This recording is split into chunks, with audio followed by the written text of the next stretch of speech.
the guys to join as we go. So yeah, thank you all. Good morning. I know you've had a very hectic morning, and to make it to 10 a.m. Thanks a lot for that. What we are today, next 2-3 hours is probably a defining moment when it comes to making many unicorns out of Ajit. That's how I see it. So let's start with a couple of videos. We have Keyboard Sir's video and then Ashok Dalwai Sir's video in welcoming us, and then we'll get to the next one. Yeah.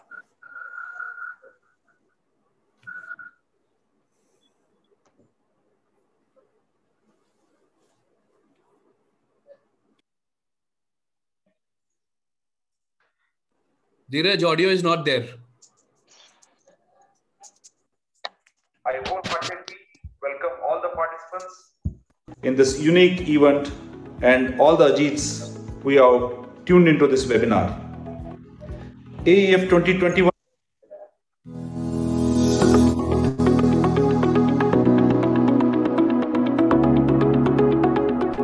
A very good morning, Ajits. This is Dr. Shashikant Kulgod, 1137 Chalukya House, 7784 batch. I wholeheartedly welcome all the participants in this unique event and all the Ajits who have tuned into this webinar. AEF 2021 has been conceptualized and being delivered by a team of Ajits drawn from across various batches and geographies and varied professions, led by Ajit Milind Katti. Ajit entrepreneurs are a unique set of individuals who have been in the forefront of organization of many alumni activities in the past. During the last few years, there was a felt need among Ajits to develop special interest groups to cater specific interests of such groups. Of these, Entrepreneurs Group has embarked upon a unique path for itself. Though being a part of main group, it's having independent aspirations. Some time ago, I came across a very well-written blogs by Ajit Punit Kumar Pattar on the lives of select Ajit entrepreneurs. He had taken great pains to identify these individuals, visit them, interact and interview them, and write a detailed account of their trials and tribulations and their successes and failures. It was an eye-opener for me. Two of the Ajits who were featured there were my batchmates, Muddu Kulkarni and Vijay Idgal, based out of Nasik, and first-time entrepreneurs were also my closest friends. Well, I didn't have a clue about their exciting entrepreneurial life journeys till I read Punit's blogs. So when an opportunity came to be part of organization committee of AAA Belgavi 2016, I was happy to initiate two features. One was to convert Punit's blogs into a book, and second was to have a workshop on finance.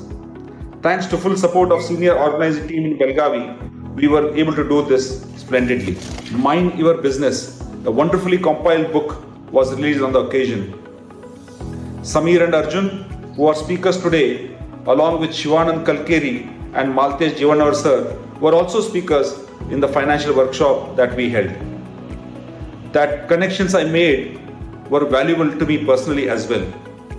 I went on to take help from Samir in valuation of our hospital company and his insight towards raising equity. And of course, Jivanavar sir opened up a flood of connects through the Life Positive Ajit WhatsApp group. I had absolutely no reservations to tap into such a splendid resource available among Ajit fraternity. AEF in its present format was conceived at AAA Bangalore 2018 under the leadership of young and energetic Maltesh Patil. This kick-started an attempt to make AEF more organized and a formal body. A lot of brainstorming has happened since then. Many people like Ranga have put out excellent ideas for the future of AEF. Next meet of AEF happened in Belgavi in 2019 along with Belgavi Half Marathon. Dr. Kirti Mane led this effort and it was hosted by newly commissioned Regenta Resorts of Dr. Altaf Koja. The annual meet of Ajits have become biennial, but AEF is raring to conduct more frequent meets.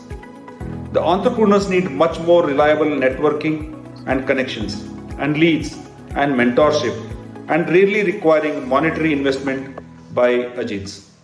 There cannot be a more reliable resource for Ajit entrepreneurs than Ajit family. I have personally drawn upon this resource without hesitation. Shivanaikar sir helped us with our first loans for Lakeview hospitals from SBI in 2010 when getting loans from public sector banks for new companies was very difficult.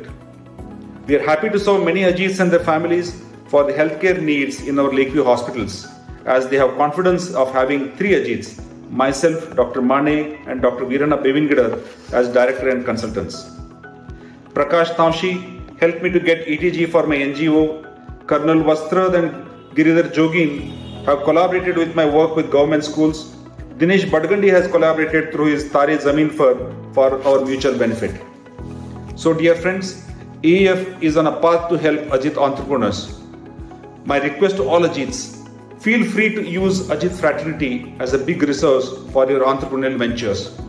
Take every opportunity to connect with Ajits, whether senior or junior. Today's program is a power-packed 3 hours intense learning experience for all of us. I once again extend warm welcome to the speakers of the forum as well as the participants and Ajit viewers. Ajit hai, Abhit hai, Jai Hind.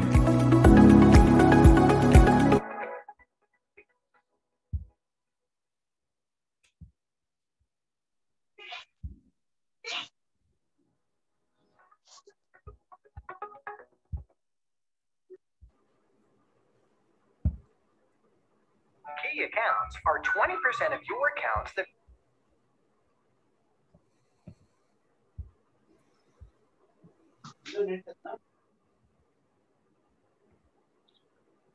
Hi, Dheeraj. Can you play Dalwai sir's energetic video?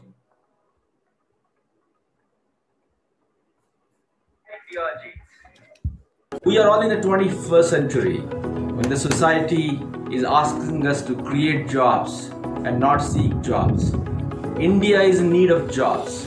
And here we have the Ajit's Alumni Association, which has created an important pillar called Ajit's Entrepreneurship Forum. This AEF is now looking forward to create enterprise through young Ajits. An enterprise calls for managing the different factors of production, capital, land, labor, and more importantly, the first generation entrepreneurs will need to know how to manage the risks. And here it is, AEF, under the leadership of very successful Ajit entrepreneurs, who are going to handhold you, who are going to create an incubation center, who are going to create a structured environment for regular monthly roundtables. Come young and old, let's all join this club of entrepreneurs. Let us create jobs. Let us become a change agent for the 21st century India. Ajit hai, Abhit hai. Jai Hind.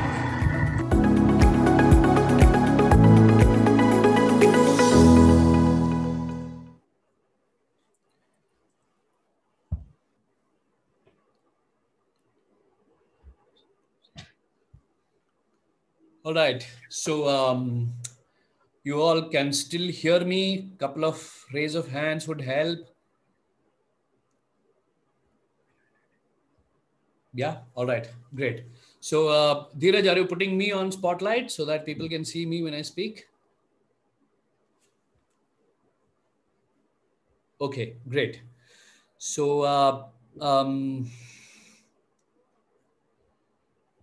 yeah, thank you all again. So for joining this, a couple of hygiene announcements. I know I've been seeing some of the audience asking, can we speak? And then so unfortunately, we're not letting audience speak because there are hundreds of them and there'll be a lot of background noise. There is definitely, you guys can put your thoughts across chat. We have specially Prashant meant to look at your chats throughout and then let us know. There will also be a question and answer session where you can, so the whole idea is for the participants, for the audience to only chat and ask questions over there. So yeah, that's some of the hygiene announcement just for the better for better conducting of the event. So you did hear Kulgod sir and Dalwai sir open the session. Kulgod sir in detail talking about like how all of us as Ajit have been helped in one or the other way in terms of building our own enterprises in our own businesses. And obviously a very big vision given by Dalwai sir in terms of what we're planning to achieve. That's a big thing for all of us to kind of make it happen. Now, to give you, I would like to take around 5 or 10 minutes to talk about what we are envisaging now, and then need your support and help in fulfilling it. I think from the time, if I remember, in 1984, at the age of 11, when my father put me onto a KSRTC bus in Ramdurg to go to Bijapur, something told me that I was on my own from then on. So all of us have gone through that. So from the age of 11 or 12 or 10, we've been on our own, guys. So entrepreneurship in a way actually was imbibed into us from that young age. And every time we played that sport, a football match or a hockey match or a basketball match, every match we played every day from 5 to 6 in our school, we were actually living out our lives, isn't it? So those heartaches of losing in spite of doing everything, that tasting of success when you won, you did great but your teammates did not, and then you let your teammates down, and sometimes referee was not looking at the foul and therefore you lost and life had been unfair. So we've gone through all of that every day for 7 years, and that has made us entrepreneurs by nature in a way. Therefore entrepreneur actually as an attitude is actually imbibed in us as Ajits.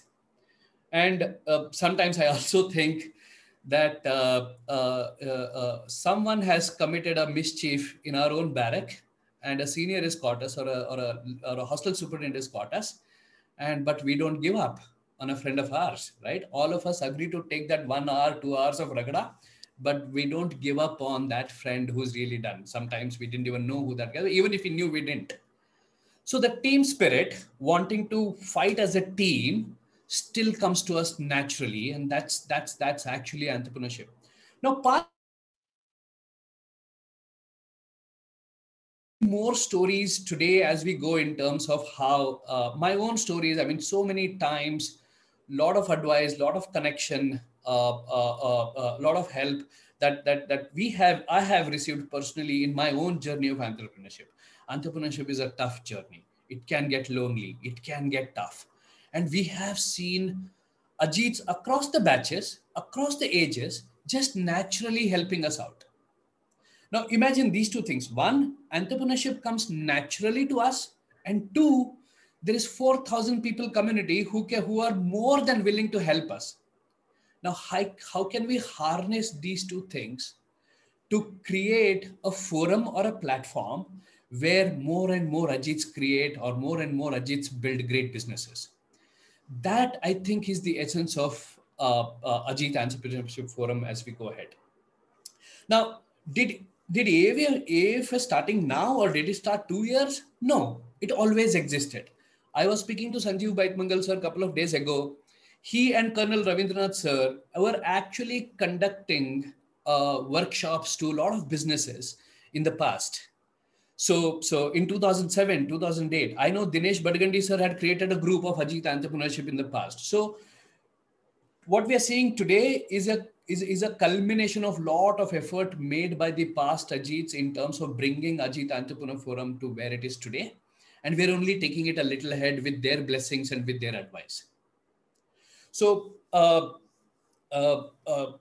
now, one of the first things that I thought when we wanted to do this is, a lot of times we don't know who is into what business. So knowledge is power. So, and technology can make that happen today. So one of the things that we've initiated is building an Ajit's portal, where Ajit's business portal, rather, it is ajits.biz. We have purchased that domain. Santosh Hombal, who runs a web development company, has built that website for us. It's a portal where all Ajits can list their businesses in a certain classification. We'll be doing the demo of that very soon.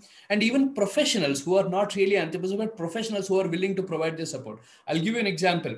So I was speaking to Mukesh sir, I think 77 pass out, who has been a CFO with multinational companies. And I was struggling with giving ESOPs to my Indian employees for my company, which is actually a US parent and India subsidiary. It's very complex. So FEMA regulations exist. And I wanted to give ESOPs to Indian employees, but the shares they will get is from my US parent company. So how do you deal with that? And then he had done that for several times, and I was struggling with it. One phone call with Mukesh sir helped me achieve that very easily. So there are a lot of professionals who can also help Ajit entrepreneurs. So therefore, there are two classifications: one to list your businesses, one to list your profession as a professional. So the second thing that we plan to initiate, which is so throughout the year, is conducting a monthly roundtables. This is where we want to go in detail with respect to a specific domain or a specific industry. So wherein only select group of Ajits who want to be part of that business will do a deep dive for 2 hours, 3 hours on second Saturday of the month. And I did a little bit of initial homework on that. I spoke to a lot of senior Ajits who have been there, done that. I spoke to Sanjeev Baitmandagal sir. I've spoken to Dinesh Badagandi sir, Muddu Kulkarni sir, of course, RJ Kulkarni, Halaswamy Magod, my own batchmates Mali and Nara, RK Patil sir, my close friend, and of course Nagaraj Reddy sir. And I speak to a few more others as well. And I would love to speak to many more now that you know what we're trying to achieve here. Basically, what we're trying to do here is, say, for example, if I run a workshop with Sanjeev Bait Mangal sir and Muddu Kulkarni sir on manufacturing, how wonderful would it be, right? The two stalwarts who built great businesses, great manufacturing companies, actually helping young Ajits with clearing the routes. They're coming on to you, available to you for 3 hours, pre-structured program. And then I have made plenty of mistakes in selling softwares and technology to US and Europe over last 10 years, but eventually succeeded in acquiring hundreds of customers in the US and India to sell technologies. So I've made hundreds of mistakes. So if I run along with my friend Nara, who's been an AVP in his past life, and then a couple of more, running a workshop on sales and marketing technology to US, for example. I know Raj Galgali sir, who's helped me, would also be available for me to in that space, right? So those young Ajits who are building software companies wanting to go to US as a go-to-market strategy, we can run a workshop for that, and plenty of such ideas. Nagaraj Reddy is oozing with ideas to help. I mean, so he's the one who spots opportunities a lot. So that is the second part of what we plan to achieve every month. And then Maltesh Jivanda sir, the way he is pushed me to. I even spoke to Jolle sir and Dalwai sir on this. Now they are willing to help, more than willing to help in terms of our endeavors with respect to. Today, the government itself is so much more active in terms of bringing in entrepreneurship, because that's where the jobs are created. So advice, help, support needed for Ajit entrepreneurs from whatever they can do. They're more than willing to do that. So and then plenty more to come. Now, if our community is engaged in the portal, if our roundtables really get successful, guys, trust me, this can actually become an incubation center in itself. I have seen, I am part of some of the incubation centers for a NIT in Pune, wherein I go and conduct some sessions for their engineering college incubation center. So we can have our own incubation center for all the young Ajits or any Ajits, for example, to build their businesses. So we can run a structured 6 weeks, 8 weeks incubation center programs wherein experts come in at every point of time to help them. Can this become a funding platform? Of course, yes, it can. Right. So surprisingly, whenever I was speaking to a lot of people, Koduli sir or Nagaraj Reddy sir, everybody saying, hey, are there any opportunities to invest in Ajit's businesses? So I definitely see plenty of us who want to invest in Ajit's business. right? Now with incubation center, with all this Ajit community engaging. So for example, I was talking to Neve the other day, one of the speakers today. So she raised probably a little bit of angel round 3 years ago, and I didn't know her. That was the irony, right? And I missed a great opportunity to invest. So now today she's like probably a couple of $1 million raise. So so therefore it's beyond my reach now. So but a couple of years ago, 2-3 years ago, when it was an idea stage, I should have invested, and I should have probably made a 20x already. So the plenty of, so can this become a funding platform for Ajit entrepreneurs? Yes, it can. So that's the this thing. So whole thing is Ajit's community supporting each other, professionals and businesses and seniors and people in government, was all based on whom I knew only. It was all mostly a serendipity. Can that serendipity be institutionalized through AEF as a platform? That's our aim today. So if I were to look at taking a cue from Dalwai sir, I might be biting more than I can really chew. The whole idea is in next 10 years, can we create 10 unicorns from Ajit's? And more importantly, can Ajit entrepreneurs create 1 lakh jobs in next 10 years? That is the dream for us. And this would be a great day for us to achieve that dream. It's just a small beginning in achieving the dream. With that, I'll hand it over back to Dheeraj to start the next part of the session. Thank you all. Thank you all for being here. Yeah, we've reached almost close to 200 participants now. I think as we go, we will reach even more. So we had surprisingly 530 registrations. When we started this, we thought we'll have 100. So yeah, great. So let's with that note, let's start the session for today. Dheeraj, over to you. Thank you.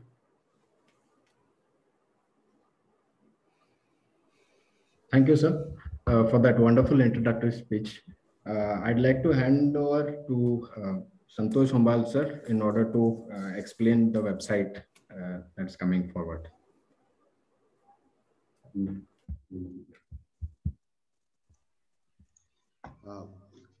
Thank you, Dheeraj. Thank you, Milind, sir, for this opportunity. Good morning, Ajit. Before I start sharing the screen and Dheeraj, you might want to take me out of spotlight. I'll give you a walkthrough of the website. I would like to reiterate that we have tried to achieve, what the Ajit statement says, enable, engage, and enrich. And what's in the statement. So the URL for the website is ajits.biz. Okay. So coming back to the website. So this is the website as it looks. So you have about Ajit's, and few of the businesses are already listed here. As you can see, any Ajit who runs a business can have his website and can have his business listed on this website.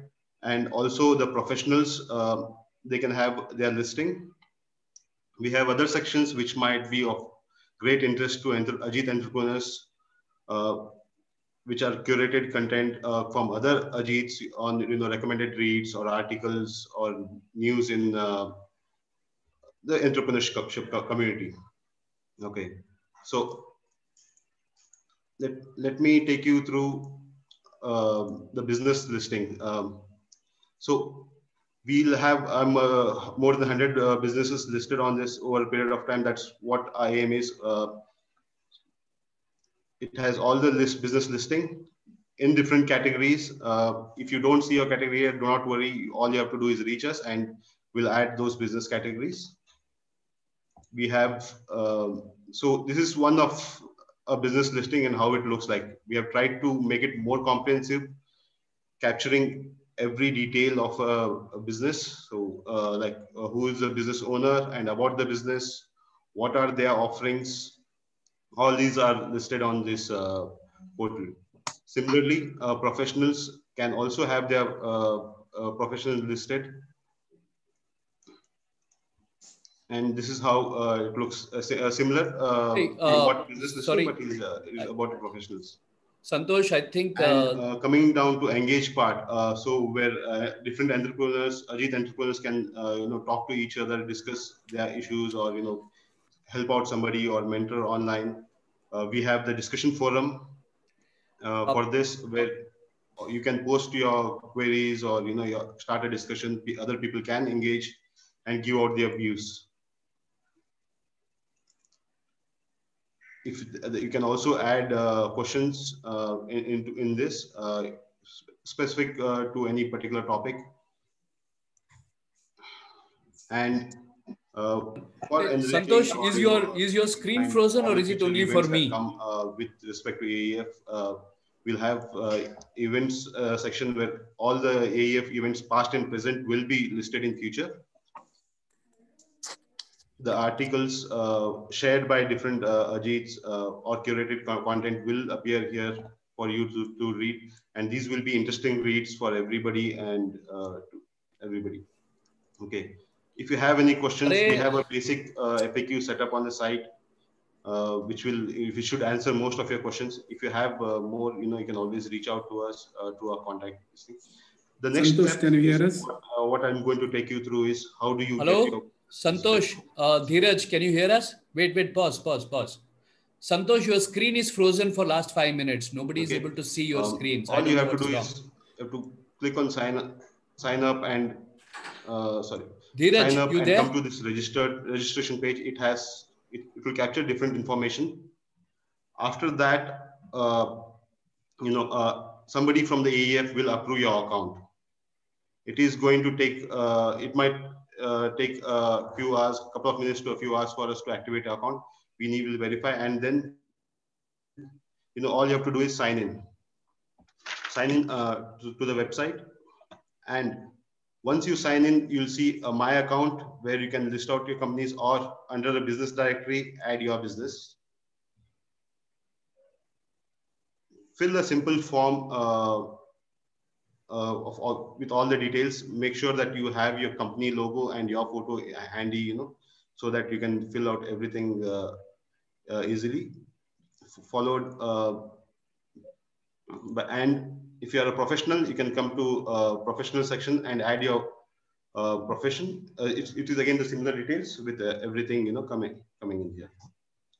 So that would be all for now. We are hoping to see everybody engage on this platform. Please do register as soon as possible and list your profession or business. Thank you. Over to Dheeraj. Dheeraj, can you hear me now? Santosh, can you hear me? Thank you, Santosh sir, for taking us through Ajit.biz website. I'm pretty sure that a lot of Ajits would be interested in listing their business on the site and connect with fellow entrepreneurs. So next we have Ajit Arjun Narsipur sir, who will be giving a keynote speech. Ajit sir, over to you. Yeah, hi. Arjun sir. Before that, I think Milind sir was trying to reach out to all of us. Milind sir, I can hear you. Do you want to add something? Yeah, so I don't know. Dheeraj, can you hear me? Yes. So Santosh's screen while he was doing the demo was frozen for quite some time. I think you should be watching the our own program WhatsApp group as well as this thing, because I don't think when he was giving a demo, a lot of screens were really visible. So you should watch out for the comments, and then as well as at least we've asked Prashant to look at the comments. You should be listening. So I tried calling you as well. Let me see from the chat sessions. We've not made audience wise, right? So let's look at the chat and then see if, yeah, I think some of these guys are saying that, okay, guys, go to ajits.biz. It is quite self-explanatory. You need to log in first, then create your profile and then upload your businesses, right? So by the way, I think we forgot to, I think what we would like to do is probably 1,000 rupees per year per business is what we'll be charged just to maintain the domain name and the maintenance of the website going forward. So yeah, go on to Ajit, Arjun, you can start with your program. Dheeraj, just please pay attention to Prashant's messages as well as the chat messages. Okay. Hi guys. Hi Over Ajit. to Arjun. Yeah. Yeah, thank you. 1 second, I'll just share my screen.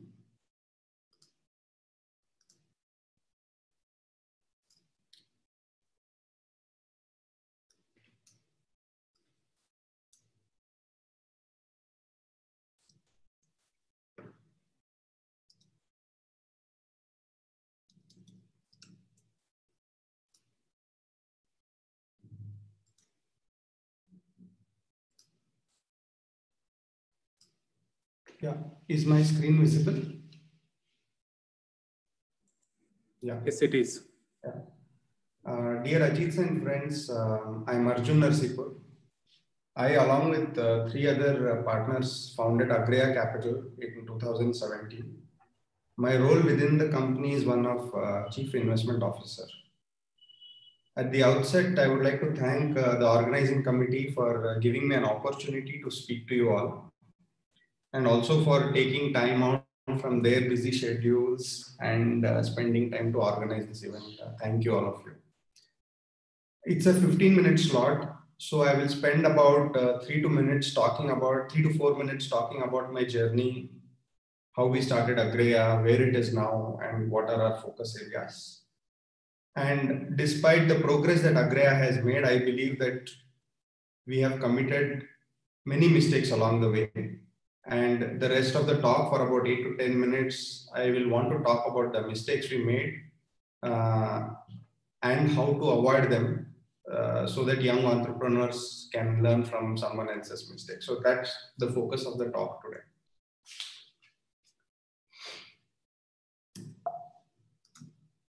Right. So this talk is intended for young or to-be entrepreneurs. Agreya is a young business, so we are still growing. So we don't have experience of running mature businesses. So I will not have much value to add there. So it's for people who are thinking about starting or have just started. So early and growth stage ones. My apologies to all the seasoned entrepreneurs if some of what I say seems redundant. It's a personal opinion. As you know, there are no fixed rules in entrepreneurship. Each of us figure out what works best for us. So most learnings, tend to be opinions and hypotheses. So I urge you to take away whatever you think suits you and discard whatever you think is not falsifiable. My single point agenda of this talk was if young entrepreneurs can learn from my mistakes and start from a higher orbit and save those crucial 2-3 years of time to market, then I think the job is done. Businesses, like most things in life, compound, which means that if you save the initial 2 years, the return could be 100 or 200x in the final 2 years of the business.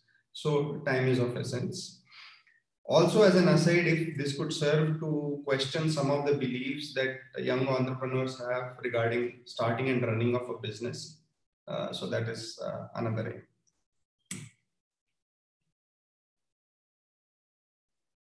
So just a brief about myself. After signing school, I finished my engineering from REC Bhopal and then went on to do my MBA in Finance and Economics from XLRA Jamshedpur. Then after a brief stint at Axis Bank, the rest of my corporate career I spent in the Hong Kong and Shanghai Banking Corporation, the HSBC Bank as they call it. And the role there was mainly to manage the bank's foreign exchange and derivative risk, the banks and its clients. So in a nutshell, it was a markets focused job, which was also my interest after my MBA. So it could be equity, stock market, bond market, currencies, derivatives, all of these things. So we did the job for about 7-8 years. It gave me great opportunities. And during my stint there, I realized that there was a disconnect between how markets actually work in practice versus what it is taught, how it's supposed to work in the academic world or in big schools. So while it's a vast topic, a simple example could be there is a belief that to get higher returns, you need to take high risk, right? It's true on most occasions, but there are phases where this relationship breaks down and one could, through enough effort, develop products to take advantage of such a mispricing, as we call it, which means that you can get a significantly higher return but taking as low risk as possible. So this was my area of focus, and I quit in 2013 and spent the next 4 years trying to build a product which can take advantage of these things. When that product started working on our own capital, friends and family capital, in 2017, we went out and sought a SEBI license. You need a license in any country to manage public money. So we went and took that. And our first client investments started to come on 31st August 18, which was one day, I think, before the ILFS crisis. So for all the talk of the product, our sense of timing on the investments was terrible.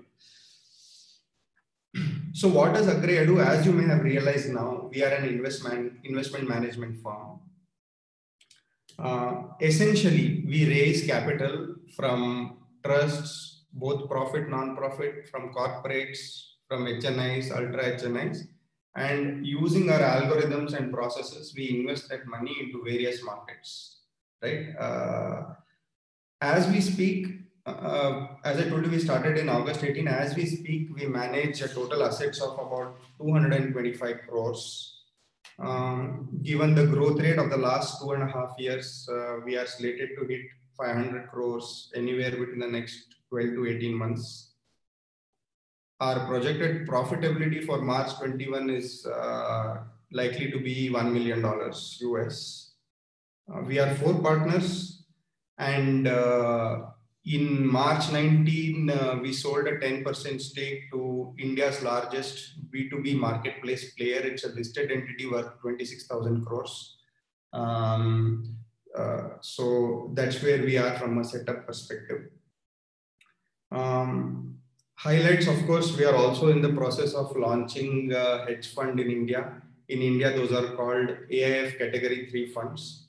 So while you have mutual funds, etc., which can do simple stock market investing, hedge funds gives us the ability to use our full expertise in various products and tailor the product to meet individual specific needs. While we don't have long-term targets in terms of numbers, we have focus areas. We believe we have the expertise to get into commodities and credit. So we are looking to launch funds in that area. And of course, once the government gives clarity on taxation, we intend to use the GIFT City to launch funds to allow Indian investors to invest overseas. So I think the last 2.5 years we've finished, and maybe in the last 3-4 months we've entered a growth stage now. The challenges are different, but not less formidable. So something like, so far we've been a niche player. The biggest question in front of us is, do we remain niche or we become mass market?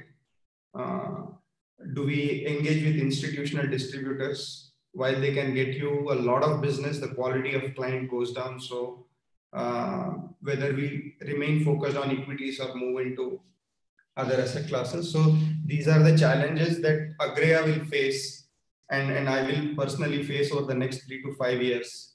And this is a forum where I can rely on our seniors' sort of guidance to nudge me in the right direction. So this is about Agreya. Right. So now I'll come to the first mistake that I made. The first mistake was I did not know that even while I was working, I could have done many things that will expedite my time to market. So as I told you, I quit in, and I will speak today entirely about my personal experience. So I quit in 2013, and I told you the product was ready in 2017. So it took me 4 years to build a product and to even seek a license, right? But I didn't know that I could have done a lot of things even while working within HSBC. Something like, things that you could do even while working. The market reality might be completely different from what we assume initially, right? Many of us have ideas, business ideas that are outside your core area of competence or whichever company you're working in. So, but the business realities might be completely different since it's not an area of your expertise. So do not assume that an industry or a business will succeed and be in an echo chamber of your own. Even while you're working, you can go out and seek active views. I can give you a classic example because one of my partners works very closely with a very successful travel marketplace in North India. Everybody in India assumes that travel is an up and coming industry with a 20-year runway in India. But barring one or two very few travel businesses and marketplaces have made money. So that was our hypothesis. But when we actually spoke to people and went second or third level, we understood that it's not such an enticing place. And as I told you, we work very closely with India's largest B2B marketplace. And those guys find it very difficult when you try and sell a marketplace business to them because they find it extremely difficult to build a marketplace. So we have some assumptions, but even while working, you can speak to people who have exited the industry or who are still in the industry and go and meet them and seek them and fine tune your views before you quit. Making a product prototype and taking it as close to launch as possible. So this is one thing I did not do. I spent 4 years whiling away time. But I think when you quit your job, your aim should be that within the next 2 to 3 months, your product will actually hit the market. How do you do it? You can hire someone else to build the product if it's a software product, or distribute it for free, seek feedback, so that you don't, your professional life and your startup life need not be, two separate stages of your life. They can come together, right? And the final point is critical. Once you lose that visiting card of your company, many doors shut.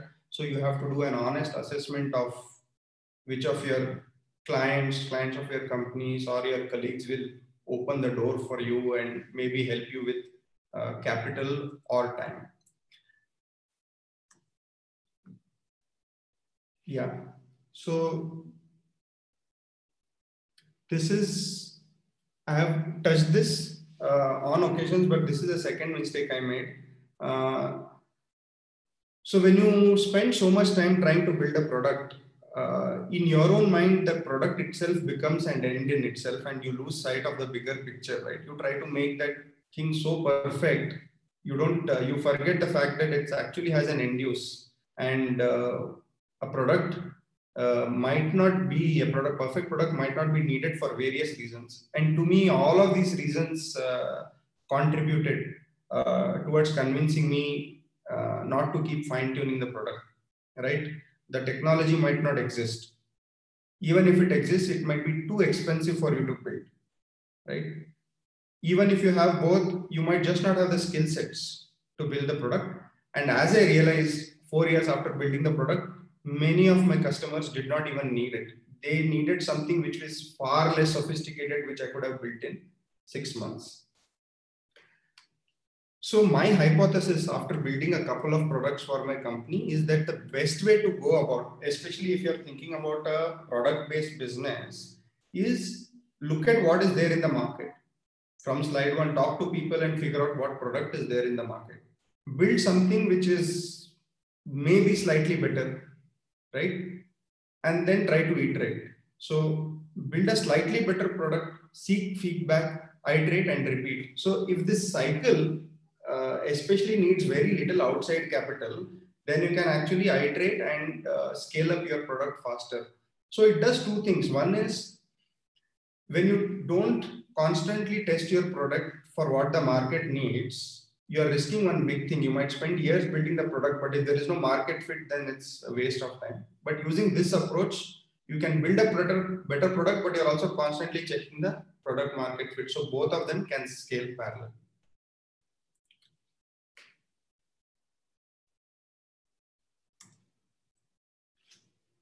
So I am mainly a products guy, but I have realized over the last 7 years that products are useless until you have the right process to create it and the right team to sell it. While we may all strive to be better at things that we are not good at, it is simply not efficient or smart to do everything on your own. So if someone were to ask me the biggest success factor in any startup, I would say it's the right team, right? So the earlier you find the right team for you, the better it is. So please find partners who are on the same wavelength, but preferably with complementary skills. By complementary skills, this picture is a classic example. Every startup, I think, especially our kind of business, needs a person who can open doors and who is dogged in his determination to open doors. So in this picture, you can see is Krishnan, my friend and partner. Mr. Narayan Murthy was his business idol and he always wanted to meet him. So he decided to meet him by simply writing emails. I'm sure he must have spent weeks and months after disappointment, but he doggedly kept at it and met him. So to me, I feel that every business needs a guy like this who is dogged. You might not be one, but it's better you get one. And as you can imagine, this is not the only door he has opened. And he can today. There is a confidence in the company that if we need a meeting with someone, Krishnan can do it for us. Likewise, your partner should have the confidence that if he needs a product for a specific requirement, you can create it. So not only in sales, I'm saying that businesses will have ups and downs, like Milind sir referred to in his talk. You need a team to help you navigate it both emotionally, financially. Otherwise, you need guys and girls whom you can go out on a beer with and let your hair down. All those things matter. But finding the right business partner is a little bit of luck also, because first of all, they have to be your friends. In my personal opinion, I don't think you can be business partners with someone just because of their complementary skills.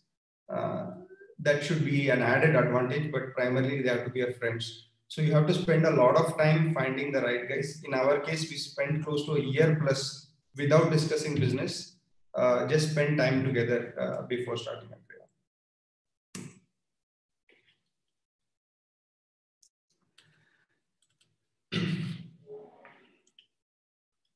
Yeah.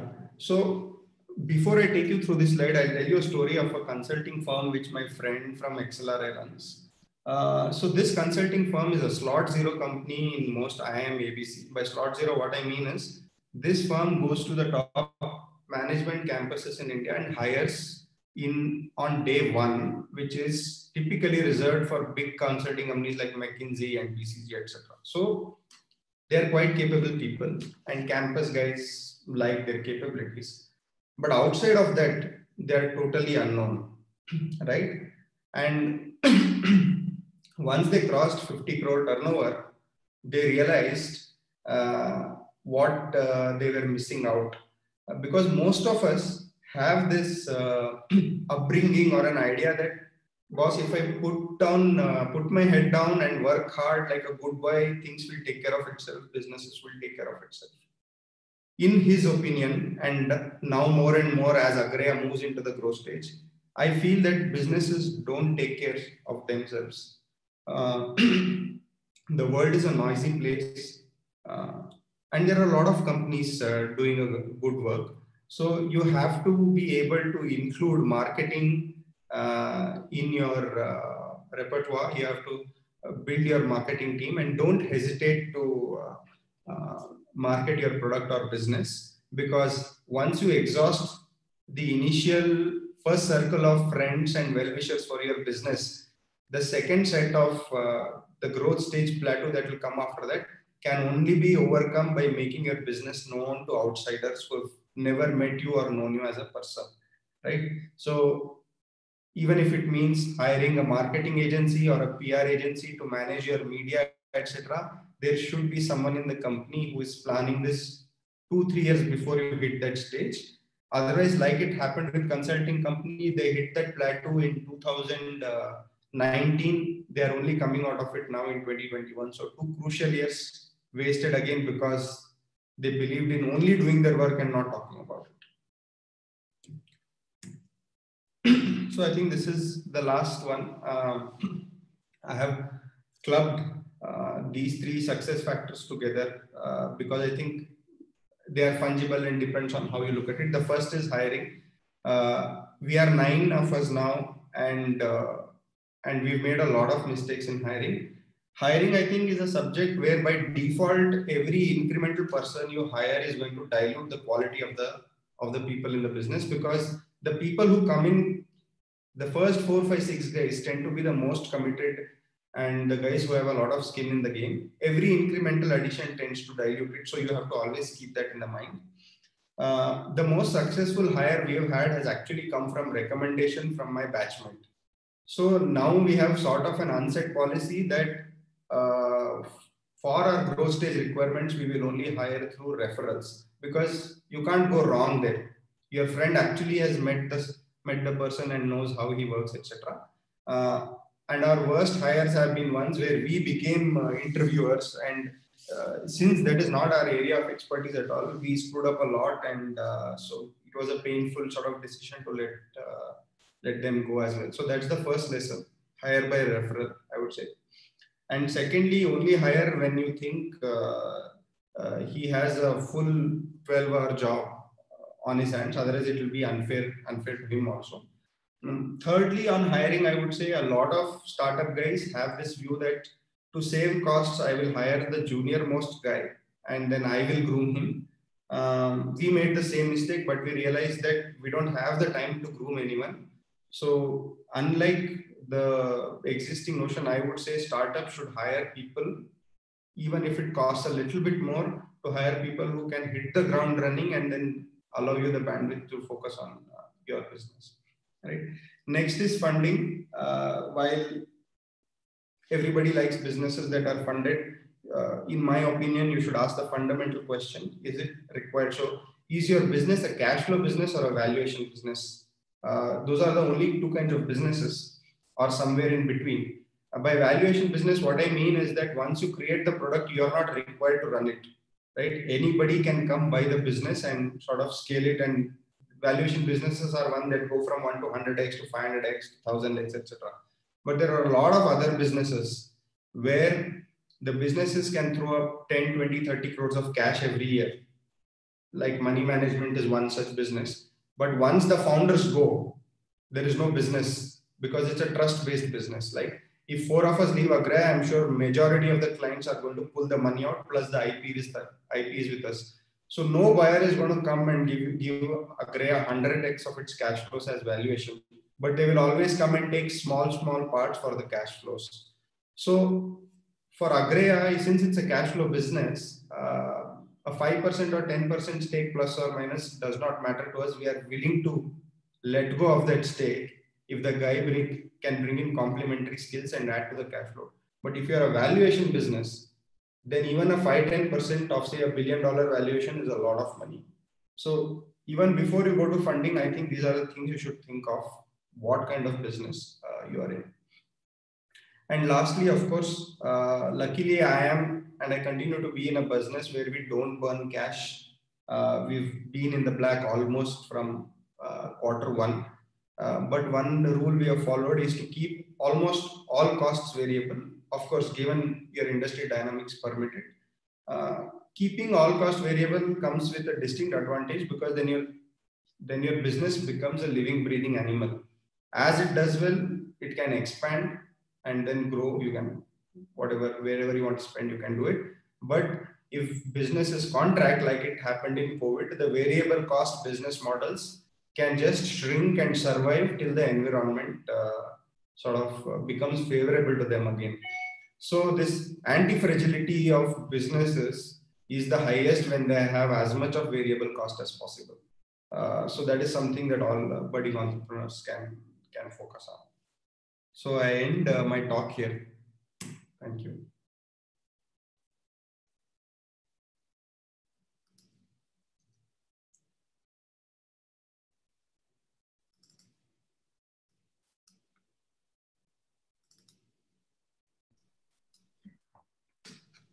Thank you, Arjun sir, for giving a very capturing insight into your work life.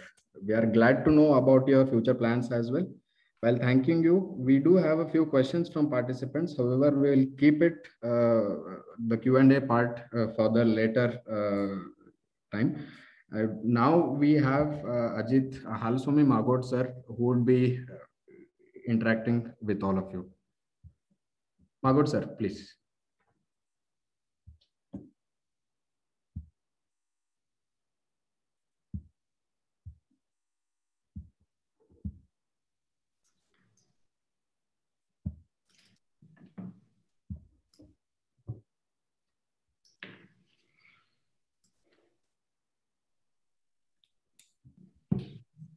Magod sir, over to you.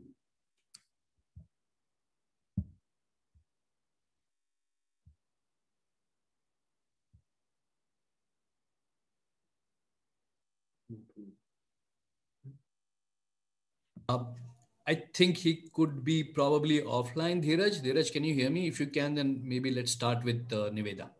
Okay. Okay.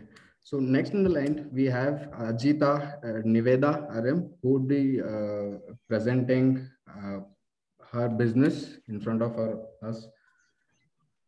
Yes. Hello, everyone. This is Niveda. I'm really honored to be a part of such an inspiring crowd. Let me just share my screen.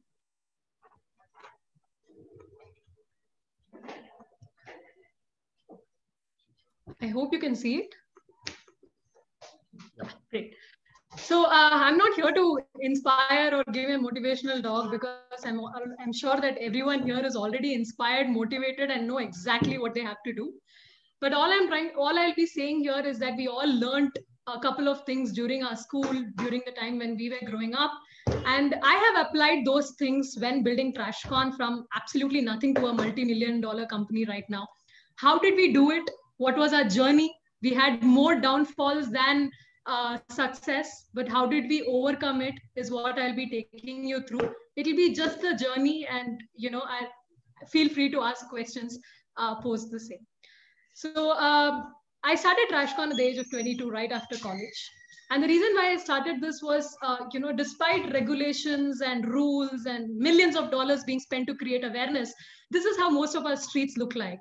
And each one of us keep cribbing, government ne nahi kiya, humne nahi kiya, but this is the reality.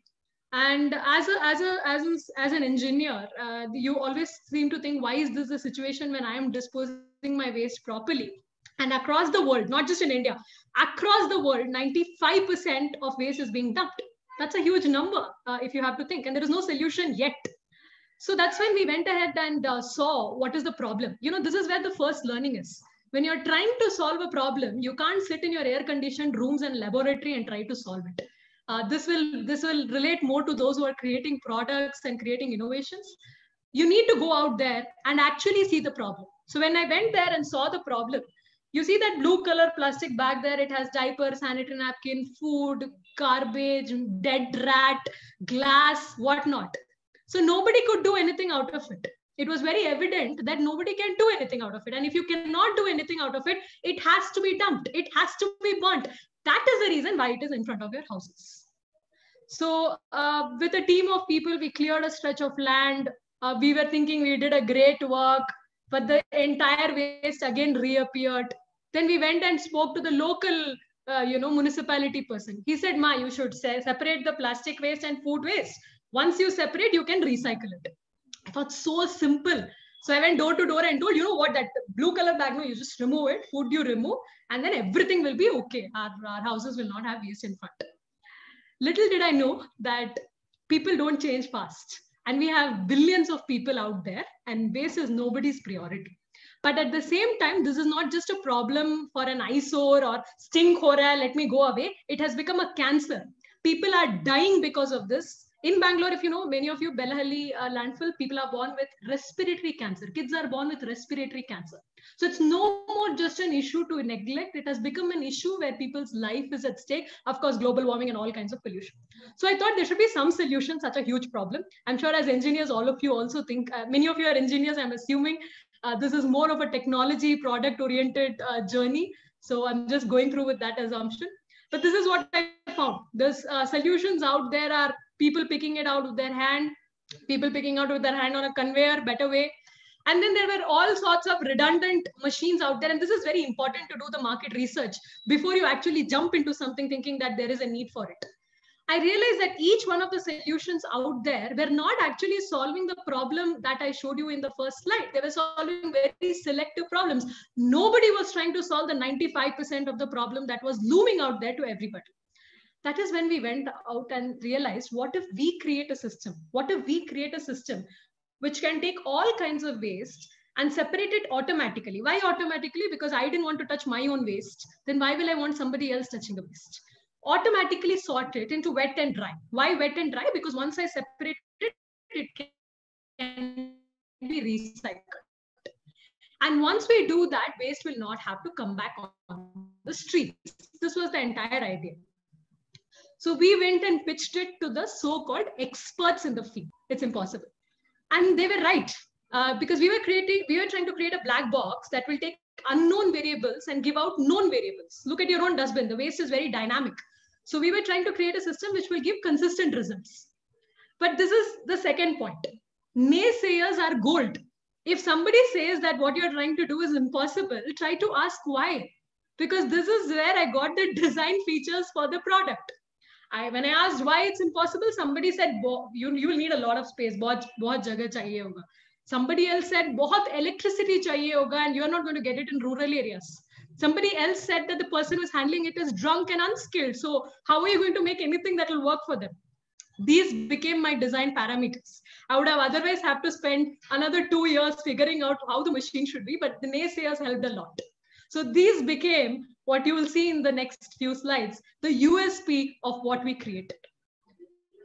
And the next few months and maybe years spent in us actually being in the dump sites and creating our own technology. Although I do agree with Arjun that you can outsource a part of your product development, but I strongly feel because I have had a very bad experience with consultants, and especially when it is about creating a new product, not something that's already out there. When you're creating a new product, a consultant or somebody who is already out there will not be able to design it the way you want. This is something that I've realized after going to nearly 3 to 4 so-called excellent consultants and companies out there, because you know as the inventor your product the best. What I also realized is there is a way to engage these consultants, and that is when you are, say, having a specific problem, very specific problem, is when you go to these consultants, because then they understand this is the problem, this is the solution. But if you go with your idea and say, create a product for me, very seldom would that happen. And that's what we realized. So we spent months and years sitting in the landfills and trying to figure out a solution on how to solve this problem. And when I started, I was all alone because nobody thought that, waste could be an industry that could make money. But I was soon joined by my to-be co-founder, who's a chartered accountant and electronics engineer and a third-time entrepreneur with almost 15 years of industry experience. So this is where I think complementary partnership works a lot. Because he brought in place the skill sets that I did not have, and I brought in place the skill sets that he did not have. This is very much required. The kind of partners, the kind of co-founders you choose in your entire journey will determine how it goes. But as Arjun said, that is not all. Skill sets and complementary things is fine. But if the person does not have the vision that you have, everything goes for a toss. Saurav and I had the exact same vision that we want to create an impact of a few billion lives. And that's it. That was the one singular vision. And together we built a team, slowly putting people together. And these were from some of the best institutions and best organizations, leaving their plush jobs and joining us at the dump sites. And this is like our primary office when we started beginning our entire work of creating the product. This is how we started, a very humble beginning. And together we built, ladies and gentlemen, the world's first completely automated segregation unit, which currently has multiple patents on it. And collectively today, we are doing 100 tons of waste processing per day across 5 states. So that is how, and I should give all credits to the naysayers, because this entire unit is so plug and play, it is so modular that you can install and uninstall it in 4 hours. You remember what they said? It's very difficult to install. It can be run by a 10-year-old. So of course, some of our machines are actually being operated by people who are drunk. The entire thing is very compact. What you're seeing right now can handle almost waste of 10,000 households and sits in just 500 to 600 square feet. That's how beautiful the machine was made. And what you see on the left is what goes in, what you see on the right is what comes out. And this is not magic, these are real photos. And we thought, okay, everything is done, we have solved the problem, but it was not all. And you will realize this as an entrepreneur that you will never be able to figure out the entire supply chain. And that's when we realized that the plastics that we were collecting, nobody wanted it. Because most of the plastics that we generate from our houses are plastics that nobody wants, like your masala cover, your bingo cover, your kurkure cover. There's a layer of aluminum in it. Nobody wants it. These are the plastics that we were getting on the streets. These are the plastics that we were getting everywhere. So what was the point of separating it in the first place? And we were trying to create something that is sustainable, scalable, and profitable. And this is also very important. Then when you're creating something, let it be for a social cause or a sustainable or a sustainability related cause, it's very important to make it very profitable.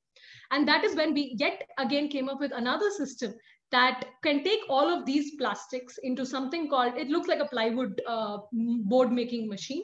And from these, we make sheets. We make sheets which are like plywood or particle board, which are waterproof, termite proof, recyclable again and again, multiple times. And from that, we make benches, desks, tables, chairs, and multiple other products which are selling on Amazon. We are partnered with IKEA. We are working with L&T. Many of these products are coming out of these. And you can imagine what it came out of. And this is the only way we can solve the waste problem. And that's how we created the entire supply chain. Not just that, each of our plants give the customer a payback of 2.5 years, which ensures that this is a very profitable business. You're not just doing it for social or just because you feel good. And the most beautiful part was we converted 24 villages overnight from what you see on the left to what you see on the right. This happened overnight. And not just that, the plastics we recovered automatically using our technology. We created benches and desks out of it and gave it to 3,000 government school kids in almost 5 districts across Karnataka.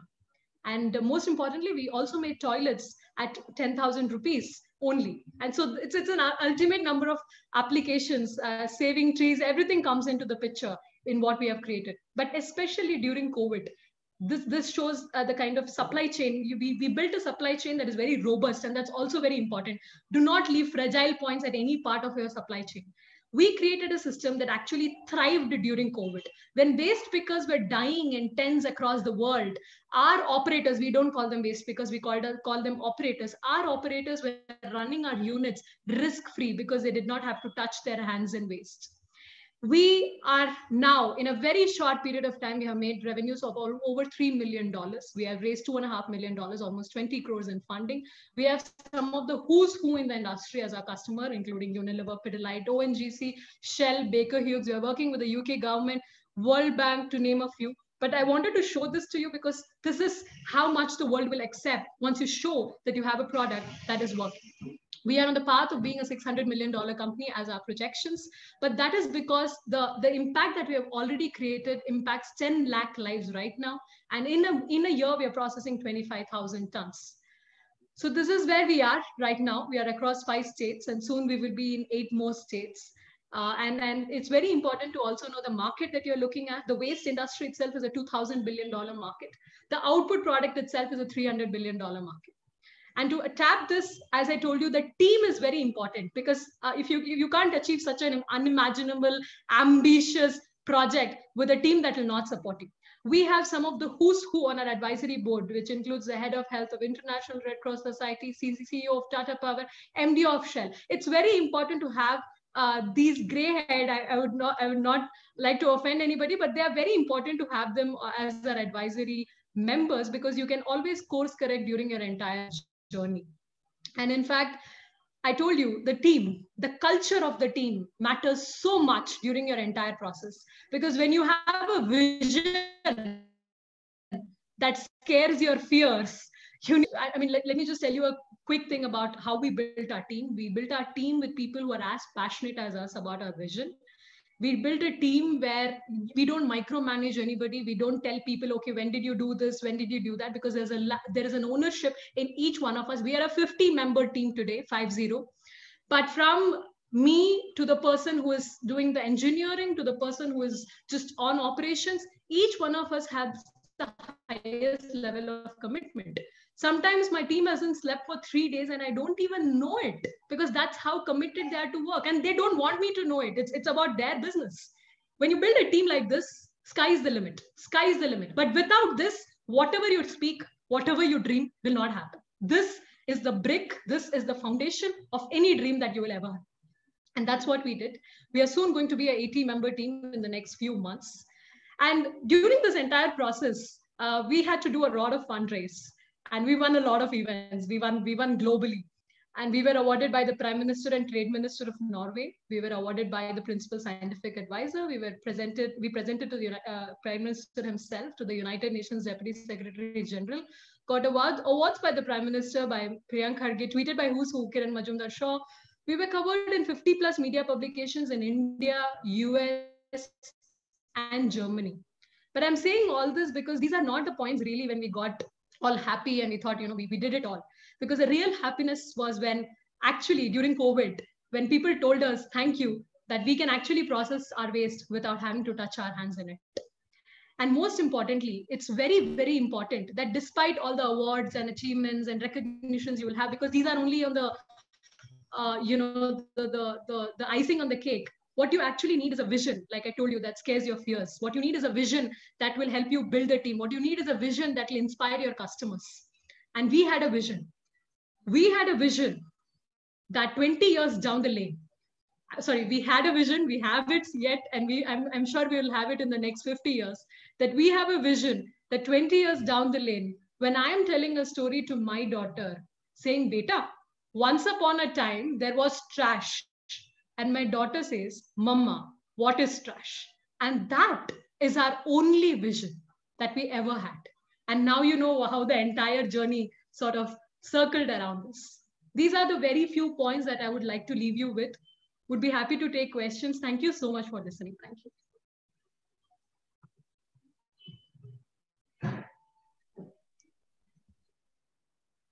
Thank you, Niveda, for sharing your journey. Wonderful work indeed with TrashCon.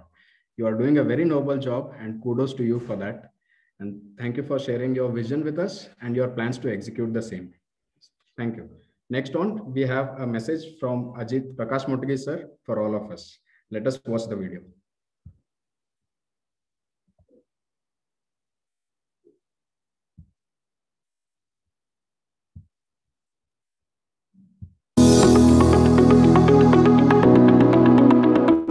Good morning, guys. This is Prakash Mukhi, batch of 7482, roll number 861. Greetings from Baltimore.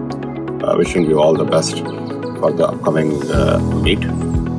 So a couple of things that I learned from the school.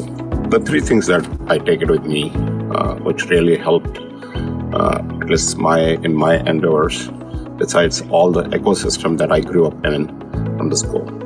Being hungry, it's a big thing. Like, at least when you're hungry and you're hunting, you are looking for something, you're always looking for some food. And you will find ways to satisfy your hunger.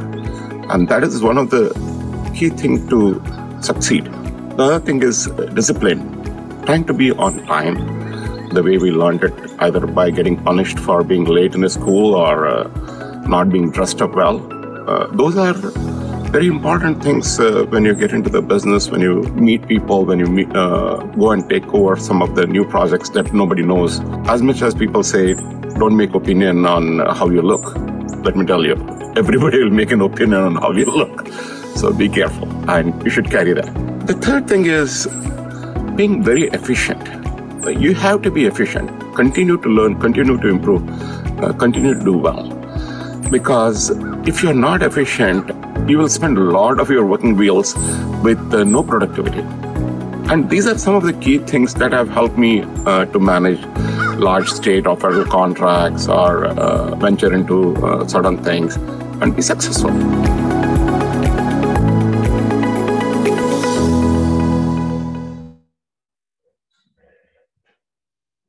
Thank you for watching.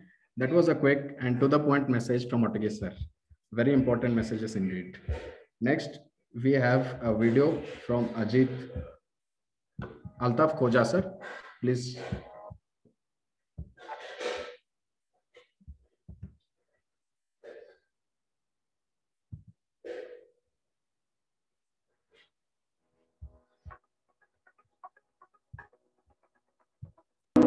My dear Ajit family, My name is Altaf Nisar Khoja. My roll number is 2299 and I'm from Vijayanagar House and I belong to the 1989-96 batch.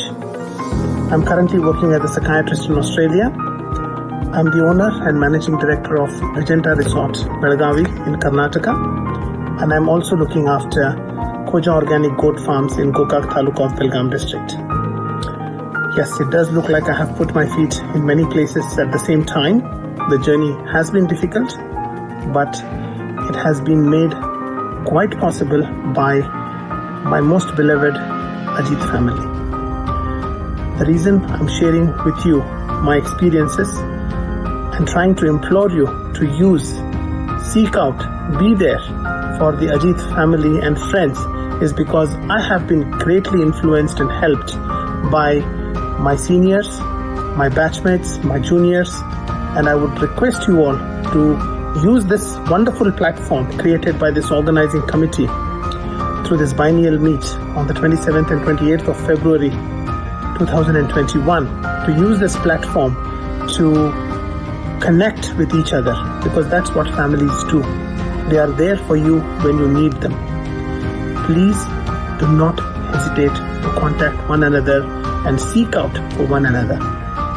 The list is exhaustive of the number of people who have helped me throughout my career. The list is studded with a string of sterling personalities whose contribution cannot just be explained in these few minutes, but the list is not limited to the names that I am taking now. I would be failing in my duties if I do not mention Shri Anna Saheb Jole sir, Honorable Member of Parliament of the Chikori constituency from Belgaum district, who has been a great pillar of strength for many Ajits like me. My own batchmates, Raja Gadad, Prasad Turmuri, Kumar Mudalgi, M. Yashasvi, Sheshadri Nayak, Vijay Mantesh Danamnavar, Sidlingaya Hiremat, Bhim Reddy, Ramesh Pol, Manjunath Mutkan Gaudar, Nagaraj Yalkar, Mahantesh Shettar, juniors like Sangmesh Padnad, my seniors like Basavraj Hanagandi. The list goes on. I just cannot take the names of so many people. But all I can tell you that what I did was I did not hesitate to knock on the doors of my family members. That is, my Ajit family members. So please go ahead, help each other and seek help from each other through this wonderful platform that has been provided to us. Remember, my dear friends, you can take a cadet out of Sainik School, but you cannot take Sainik School out of the cadets. Ajit hai, Abid hai. Jai Hind.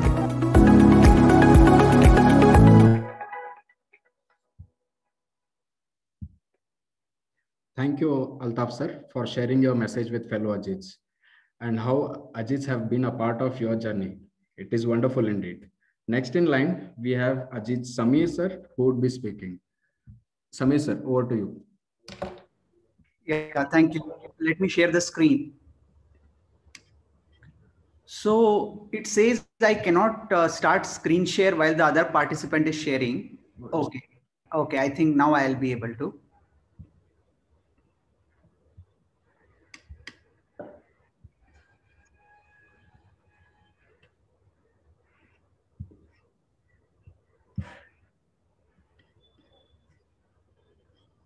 Just a second.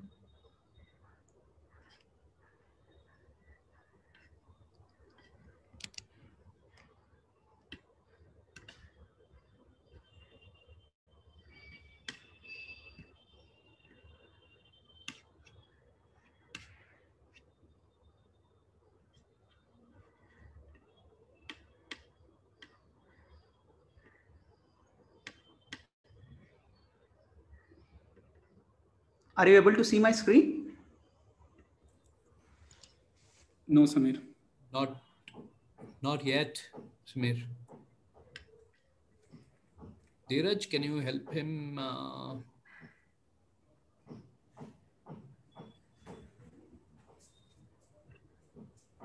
Just check if you've shared it. Can you stop sharing and share it once again, Samir? Just a second, sir. Will not be able to record the content until it is quit. Later, okay. What you might have to do is probably share the entire desktop, not just the screen. It asks you, probably gives you an option to share a desktop then. Desktop. Okay, let me share the entire. Yeah, now we can see your screen. Yeah. Okay. Yeah.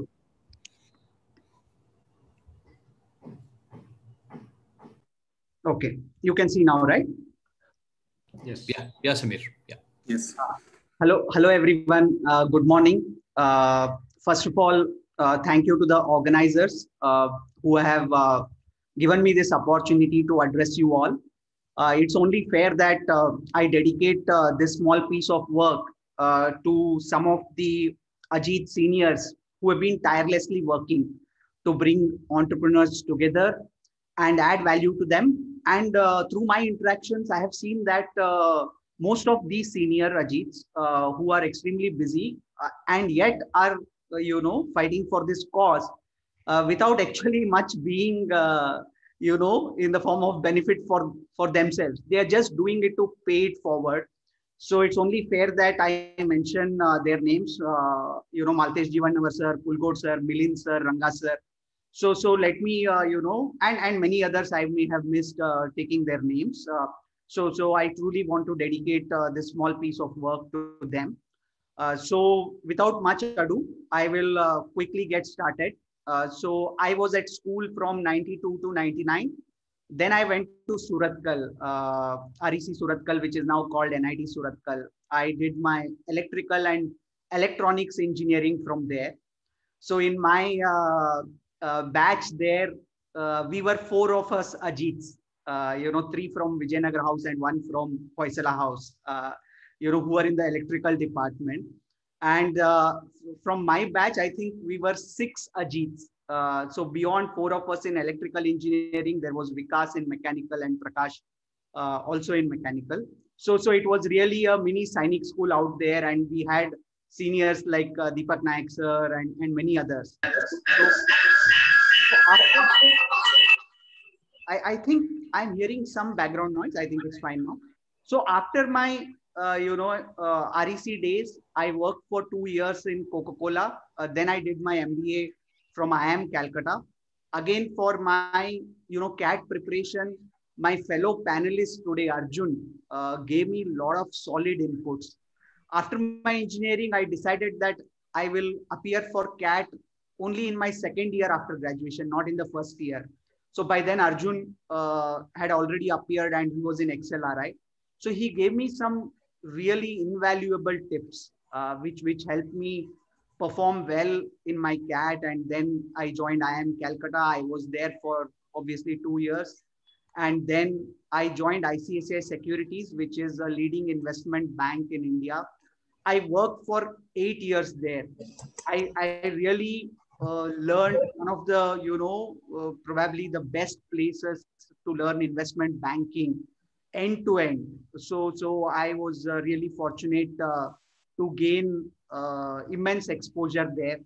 So I was there for 8 years, and on the back of that exposure and whatever little I achieved there, it gave me confidence that maybe, the time is right and the ecosystem is right to do my own little experimentation and start an advisory firm, which is focused on private equity, venture capital, and M&A advisory.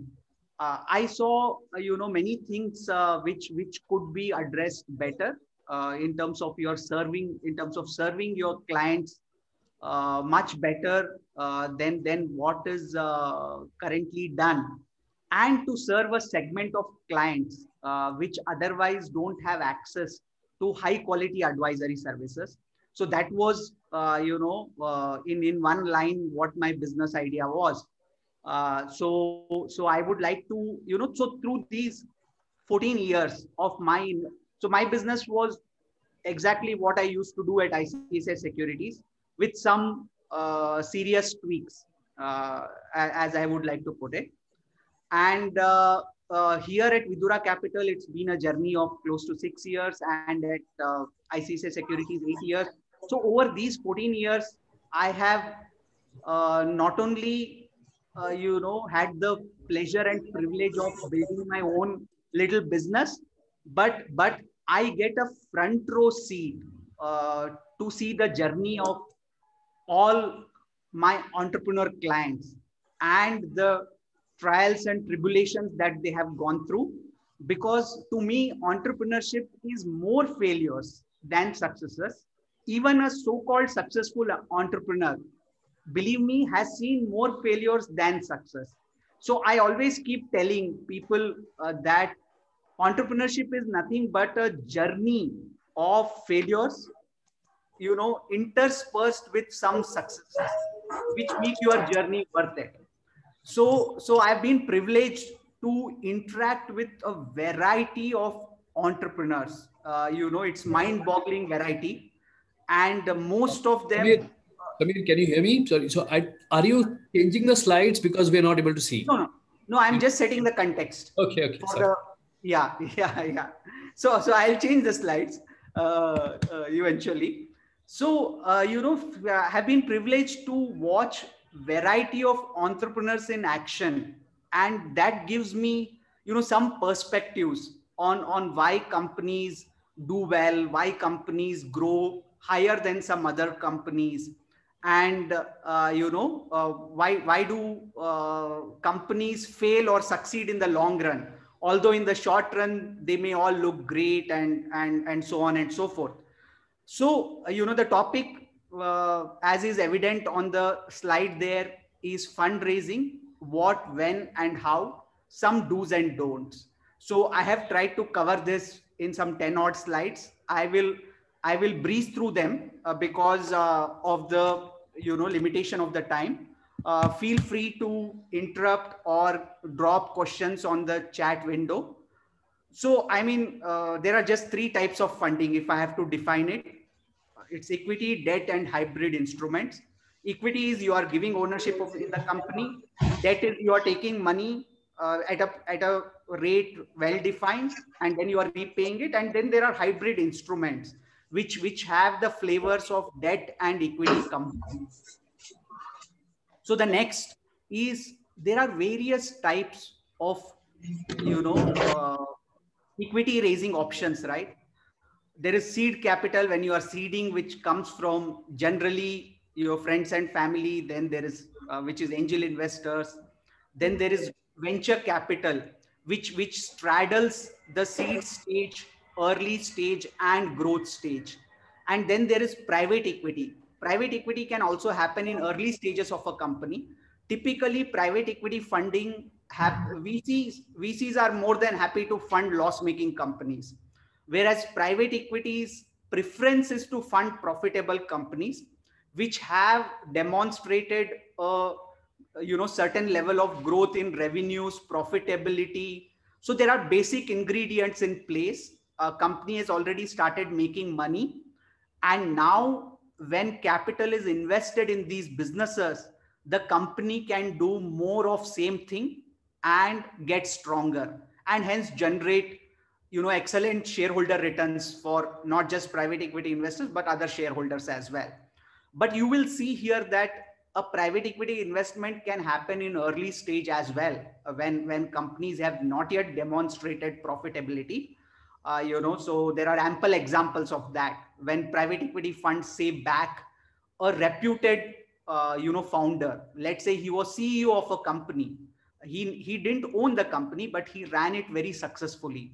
Now he wants to do his own little gig, and for which he wants to raise $20 million on day one, or $50 million on day one. We at Vidura Capital are working with some such professionals who have had a stellar professional track record, and we have been raising substantial capital right at the beginning of their journey. And of course IPO. Who doesn't know about IPO? IPO has so much glamour associated with it, so it needs no introduction and detailing for all of you. Once companies are listed, they can raise more money from institutional investors. or it could be even non-institutional investors through preferential allotment, QIP, FPO. FPO is follow-on public offering, whereas QIP is a non-public offering, which is where institutional investors invest in companies.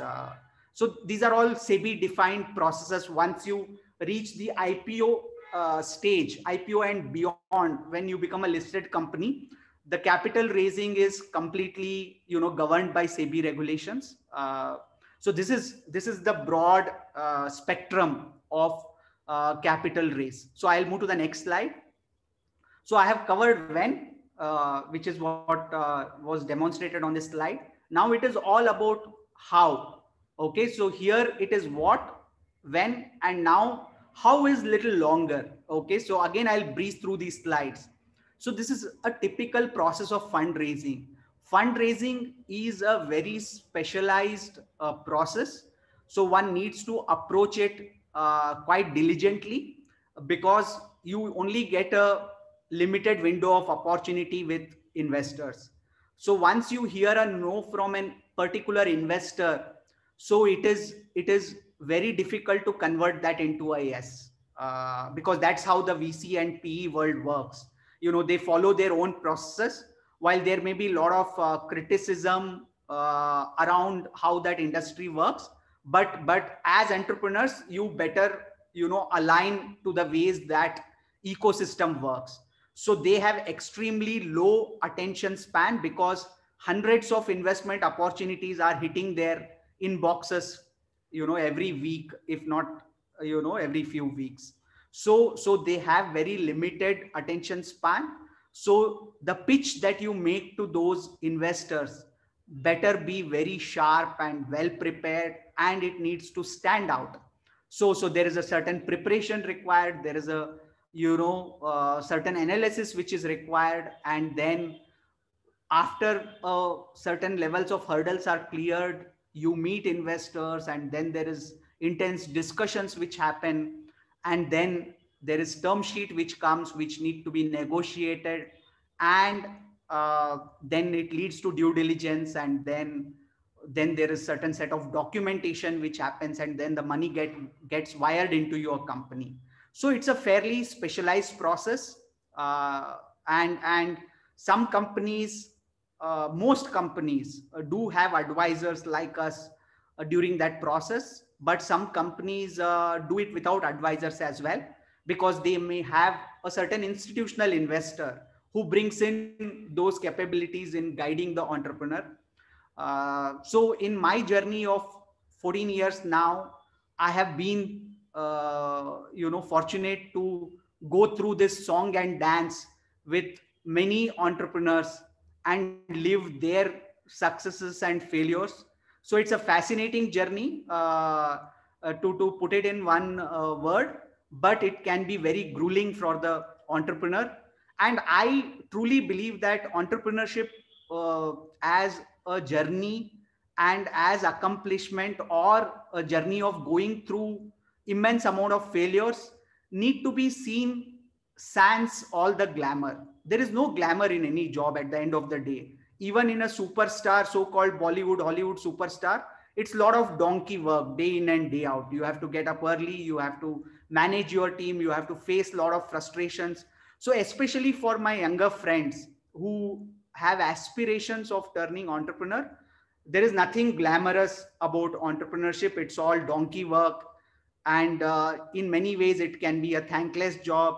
You are taking pressure from all kinds of people, senior, junior, more endowed, less endowed, everything. It's a day-to-day journey of lot of testing times. The intent is to not discourage aspiring entrepreneurs, but make no mistake, it can be very hard journey, and entrepreneurship as a career can be cruel. So I want to put it in very plain and simple words.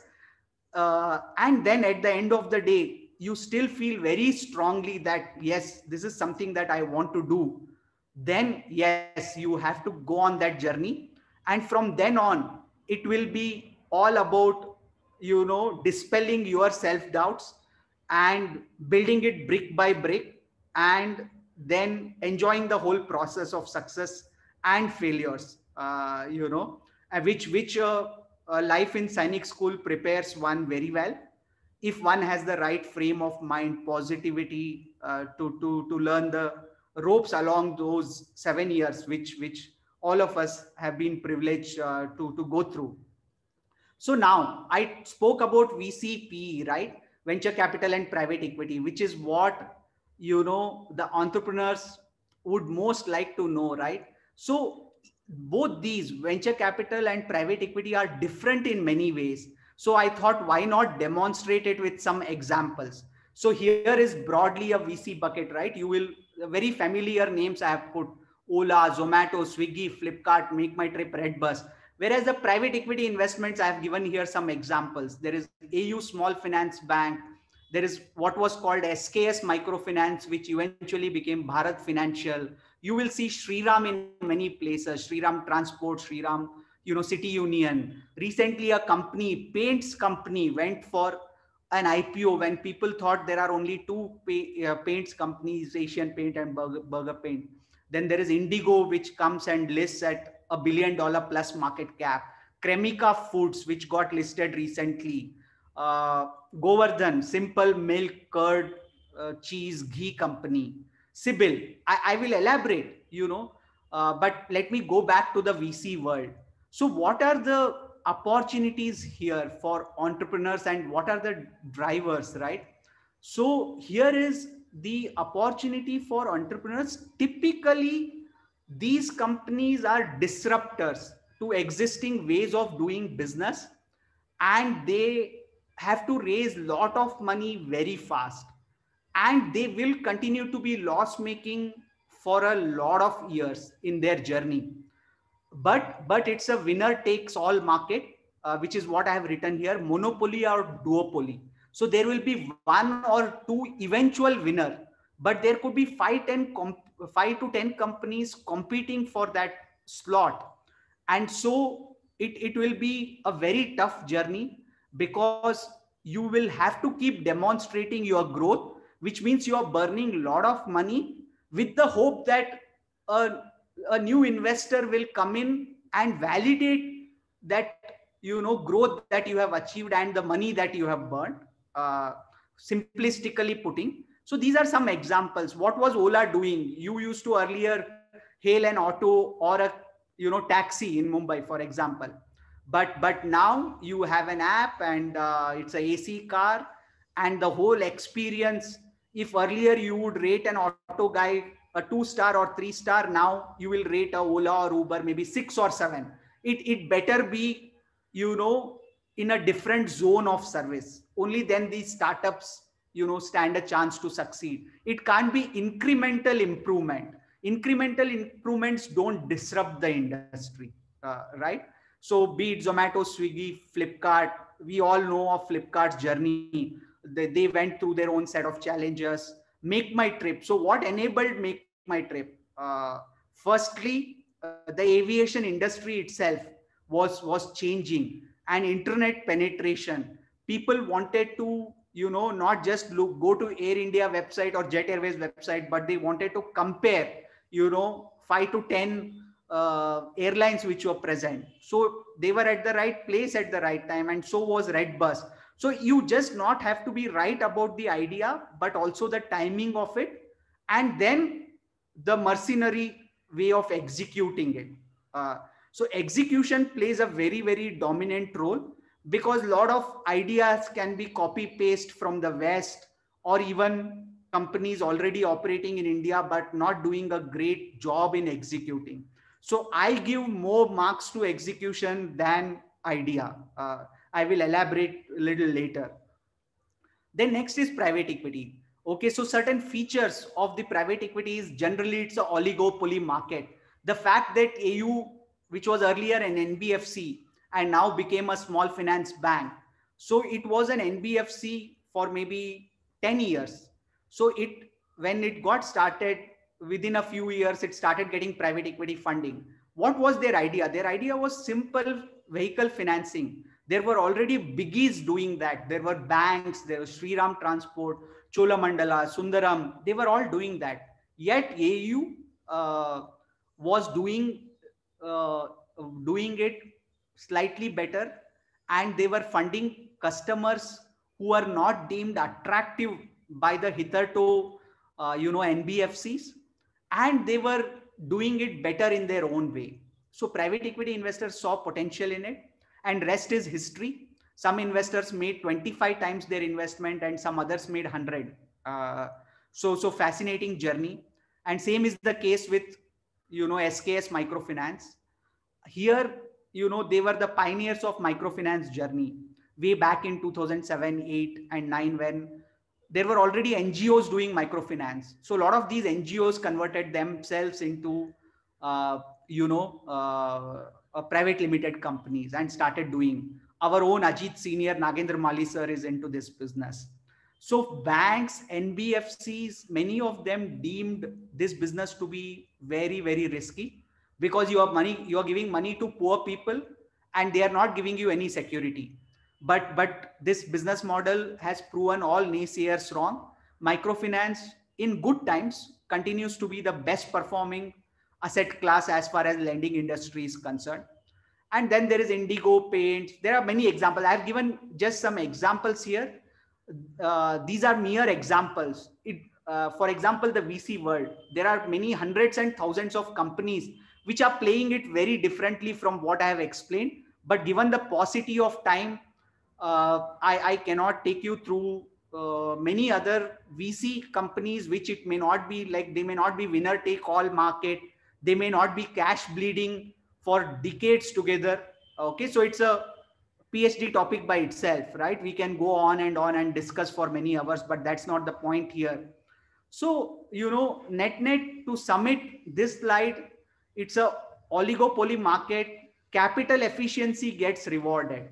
In the VC world, you can be burning your way to glory, but still you may get funded left, right, and center, because there are proxies for financial efficiency, capital efficiency. For example, if a customer is loving your product, he may not be a profitable customer for you today, but during his lifetime value of association with your company, he can turn out to be super profitable, which is what a VC fund has expertise and competence to assess your future financial success by looking at what I call some proxies, how much your customers are loving you, or, the traditional finance defines EBITDA and PAT as the financial metrics for profitability.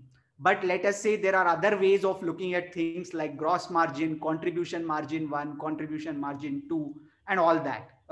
Without boring everyone with jargon, but it suffices to say that there are many other operating and non-operating metrics which can be good proxy for future financial success of startups. Whereas in the private equity world, it's different. Companies are already demonstrating certain level of profitability. So capital efficiency and growth are very important parameters. And the nature of businesses they are complementary to the prevailing businesses. They don't claim that they will be disrupting the whole industry within a few years. Okay, or they are not creating the industry. The industry is already there. So they are making some interesting tweaks, and they are addressing a new segment. They are addressing what I call as latent demand, which was not addressed so far. So again, it's a different world. While VC world gets a lot of publicity, and the funding in the VC world makes a lot of news, but there is a equally large, in fact, larger industry, private equity world, which has been relentlessly deploying capital and making a lot of profits, and queuing up companies on the stock markets. So, hundreds of companies have got listed over last 13 to 14 years of my career in this profession, where hundreds of private equity funded companies have got listed. And my submission to budding entrepreneurs from Ajit fraternity is that don't just obsess yourself about VC world. Study and sharpen your axe to position yourself as a prospective investee company for private equity world. That world is as fascinating and it's less volatile, so you can have a less stressful and a very rewarding long term journey which has less volatile, and you are creating a fabulous impact on the society. So invest your time in reading about private equity world as well. Now let me jump to a lot of people when I interact. They say that, sir, our idea is great, but just because we don't have, say, a IIT degree or IIM, we don't get funding. So I don't feel confident about embarking on this journey. If you feel very strongly about your product, and if your customers, if you, I mean, you can always test your product in a small group of people. If they truly love your product, and if you believe that you have the execution prowess to pull this off, then by all means you should go on this journey. Because two of the most marquee VC funded companies in India, the founders don't have any of these IIT IIM pedigrees. In fact, in the private equity world, I have put two boxes. One is VC. Of course, you see more VC funded companies where entrepreneurs have so-called superior educational pedigrees. But in the private equity world, there are more companies where entrepreneurs in fact don't have fancy educational pedigree. They have just been building their company brick by brick over 10-15 years of plowing their own profits back into the business. And after their hard work of maybe 10 years, 7 years, they have built a company which is deemed fabulously attractive for the private equity. In fact, I see more companies raising private equity where the entrepreneurs just have dogged spirit. They are smart, they know their numbers, but that need not come from educational pedigree. They are just determined, they are hardworking, and they know their business. And that's why I put this slide. The next is, this is, so to say, till the journey of fundraising. But what is important is the long term success. You can have many great companies making it to the front page or whatever the news of VCPE, but they may bite the dust in the long run. Let's not forget that there are abundant examples.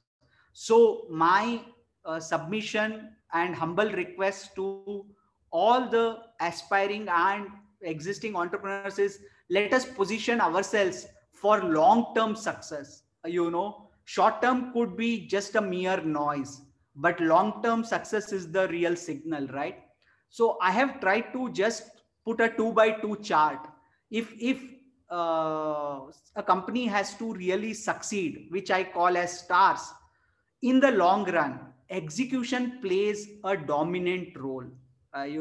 While idea is important, but even with a not so great idea, that's why the stars even straddle to the negative axis on the idea. Y axis is idea. There are negative values and there are positive values.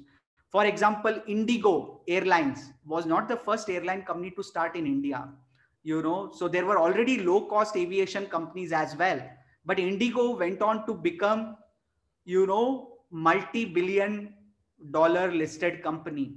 So I would not rate idea very high as far as Indigo success is concerned, but execution will be probably the best in the Indian aviation sector.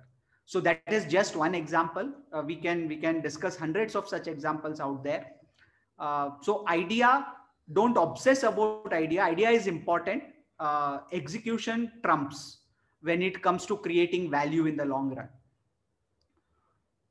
There are certain thresholds for company to become a long term star. That is what you will see in this dotted box. You have to And when it comes to governance, your governance has to be higher than that threshold level. The EQ, while the world talks about IQ, the educational smartness and all of those things, but for an entrepreneurship journey to succeed, the founder has to be solid on his EQ. He has to develop, everything can be developed. The EQ has to be really, really robust. He needs to be really a master in handling adversities, handling his people, handling external stakeholders without coming in undue pressure and stress. There are so many examples around us, even in Ajit fraternity, where our own seniors and friends have been doing this job fabulously. Governance is very important. A lot of companies do take shortcuts by shortchanging various stakeholders, but let me tell you, eventually things get discovered, and in this modern world, information travels very fast, and laws catch up sooner than later. It's better to play it very clean, and do the right thing, irrespective of whether anybody is watching or not watching. It's a very safe strategy to score high on governance all the time. I'll move to the next slide. So, competitive modes. I saw in the chat box Ranga sir asking, Arjun, but what are your differentiators? Why will do people come to you vis-a-vis going to established names in the money management? Believe me, Arjun will answer this question very, very well, because there are very strong differentiators in his business. That is what I call competitive modes, right? So why should customers come to you? And these modes have to be over a long term, not just the short term. You have to constantly have these differentiators, which positions you strongly in the market. Otherwise, it will be too much hard work to earn very little revenues, right? And constantly innovation, reinvention. Once you have hit a jackpot, doesn't mean that jackpot is going to be around all the time. Businesses can get disrupted, customers can walk away. So how do you reinvent, innovate to position yourself for long-term success? Imagine if Mr. Azim Premji was happy with just selling vegetable oil. Would he have been what he is today? I think that one line is enough for me to emphasize the importance of innovation and reinvention along the journey. So I see a lot of companies which are obsessed with financial metrics, which I call financial centricity. It is equally important or more important to be customer centric, be obsessed about your customers, because they are your annadatas or gods.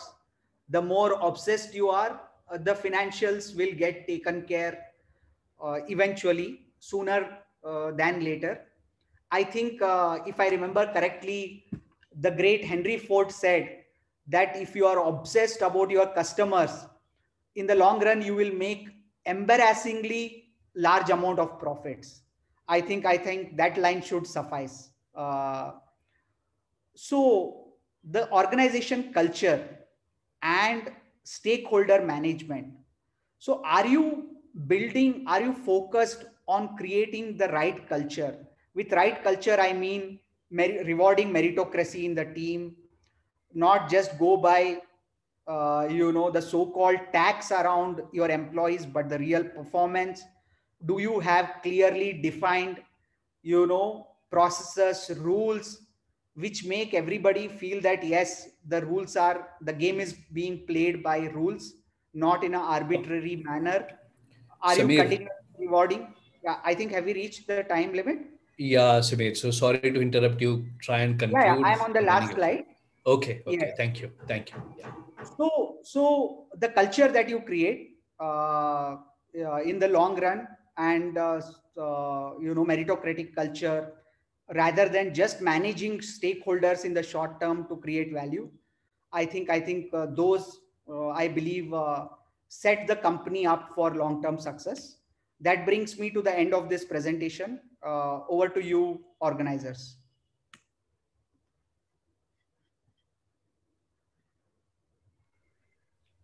Thank you, Samir sir, for your keynote speech on funding. Very valuable information indeed.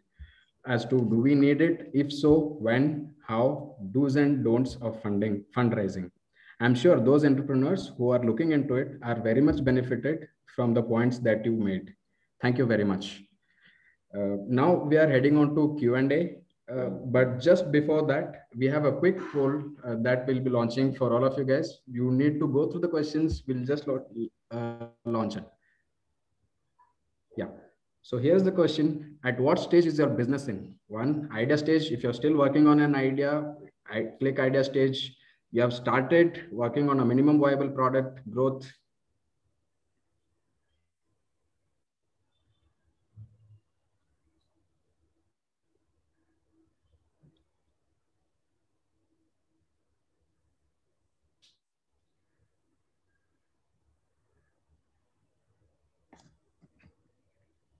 Dheeraj, can you open the polling to even panelists?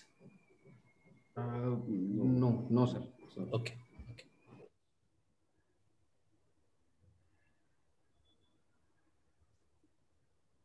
So as of now, just have all right. 100, So so I think a little bit of polling still going on, but what I see is there are almost 35% of the thing, which is almost 40-50 people are at an idea stage, which is heartening and great to see, and another 18% are around just about started or an MVP stage. This is exactly the audience for which the AEF is created, guys, and we would like you to be engaged, and we would like to keep running programs for all of you. So good to see 33 plus 18, close to 51% of the people are either at an idea stage or a just about started. So yeah, Dheeraj, you can end the polling, and then Prashant, please run the Q&A session.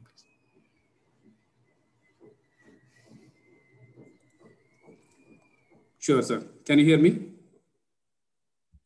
Yes. Okay.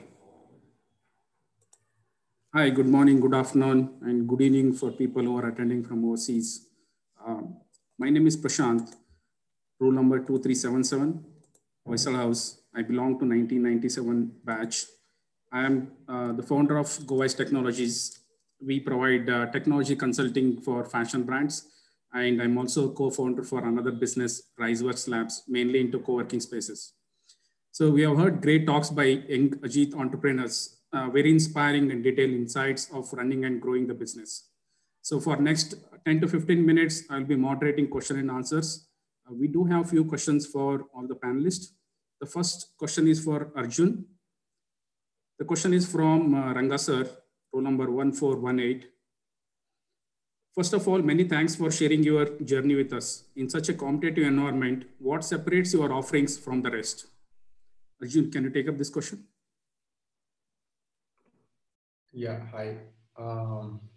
So, sir, as you rightly said, it's an extremely competitive space where most of the hidden aspects of the product is not visible, because if he takes a poll here and says, what is the one criteria you look for in any investment product, I'm sure 85% of the answers will be returns. Return to banna chahiye. But return and risk are joined at the hip. And on most years, and sometimes this period can extend for 30, 40, 50, 60 years, depending on what stage of the economy we are in, risks are always hidden. And they don't matter until that is the only thing that matters. We've seen in 2008, we have seen in COVID, etc. So there are very few instruments in India today which offer you a risk-adjusted return, as we call it, which are better than what we are sort of developing at Agreya. So if there is one standout feature of our product, sir, I would say is that we are trying to give equity market plus returns to our investors, debt-like behavior, which means in a bear market, it almost becomes an FD, which means you will not see volatility in your investments, but in the bull market, it behaves like an equity. So these are the products which have which wasn't in India till the last 3-4 years. Even in the US, they are only being built over the last 10-15 years. So I think this kind of hybrid products is what we are trying to bring, which is different from other traditional equity products. Okay, thank you. And there is another question from Vinay. It's for Arjun, you. How do you keep changing the business model with the increase in value of assets invested in your company? So it's a great question, one with which we are still struggling, because any strategy you have is actually you have to make it scale independent, which means that if you're running a strategy on any model, there is a certain amount, say 500,000 or 2,000 crores, beyond which it doesn't work because the market is just not there to take it. So the way we are thinking is we don't need to change the philosophy based on which the product is developed, but you need to keep on, as Samir said, what works for Agreya at 300 crores will definitely not work for me in 2024 at 1,000 crores and in 27 at 5,000 crores. So now that is my challenge and how I will innovate and try to add in more products. We have time, but we don't have a choice. So we have to do it. So as of now, I don't have an answer for that, sir. But that is something I'm still trying to do. Sure. There is one last question for you. It's from Prashant Hiremat, roll number 2234, Chalakya House. Can you please elaborate more on variable costs with real-time examples?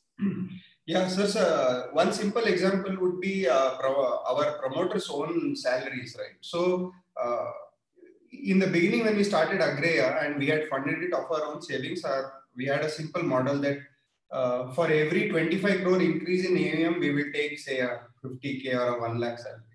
So now that is a 100% variable cost. So unless your business improves to 25 crores, the salary costs are zero. There is no point in draining the company by saying, I'm going to take a fixed salary of 5 lakhs a month, irrespective of the business. That's a fixed cost model. What happens if your business doesn't grow and your payoff is higher month on month, then the business collapses. So you can do it in salaries. Not all staff will agree, but the initial staff will agree. You can do it in offices. I have seen contracts where startups go to, especially post-COVID, where commercial real estate is under stress.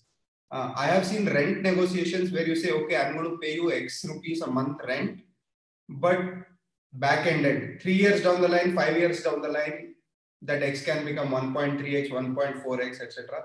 So there are a lot of ways in which you can make all the costs of a of the company completely linked to its performance, even with external vendors, if you're a little smart about it. So that's what I meant. Okay, thank you so much. We do have a couple of questions for Niveda. Niveda, attendees are interested to know your tenure at school and then the batch you passed out from school. Okay, so I was in the batch of 2006, 13. Yes, so that was my batch. Okay. And the next question is from Sunil Gabur and roll number 2398. What are the key challenges that you have faced during your journey of entrepreneurship and how did you overcome those challenges? I think there was nothing to take it as key because I'm sure all of you can relate to this. There's challenges every day and one bigger than the other. But I think at each point of time, there was one big challenge. When we were creating the product, like I told you, it was how to create a new product, which nobody has created before, sitting in a dump site and also countering naysayers. So I think that was more to do with internal growth and how do you fight your internal demons to come up with a proper ideology. I think I totally relate to what Samir had mentioned. The EQ definitely grows at that point of time. The second thing is, in our case, when you're in waste management, government becomes your customer directly or indirectly. So selling to government is one of the things that people dread. But to be frank, once you understand how to sell to the government, it's very easy. And how we did that is that we have a front line of distributors and partners. So there are always people who are very good at liaising and talking to government and getting things done. So they basically buy the machine from us and then sell it to them. So we found this tweak, although it definitely took us some time. So there is at every, and third thing is fundraise was never really a problem for us because we were literally a monopoly in a $2,000 billion business. But again, what kind of investors do you look at? When do you definitely raise money? Because an investor who is coming into your company should not suck your blood and literally take you from the path that you are in to a completely different path. So I think that's also a place where we played very carefully and got in. And I think, yes, I can go on with challenges, but I wouldn't like to bore you. So if there is anything specific, would definitely love to take it up. Thank you so much. Sure.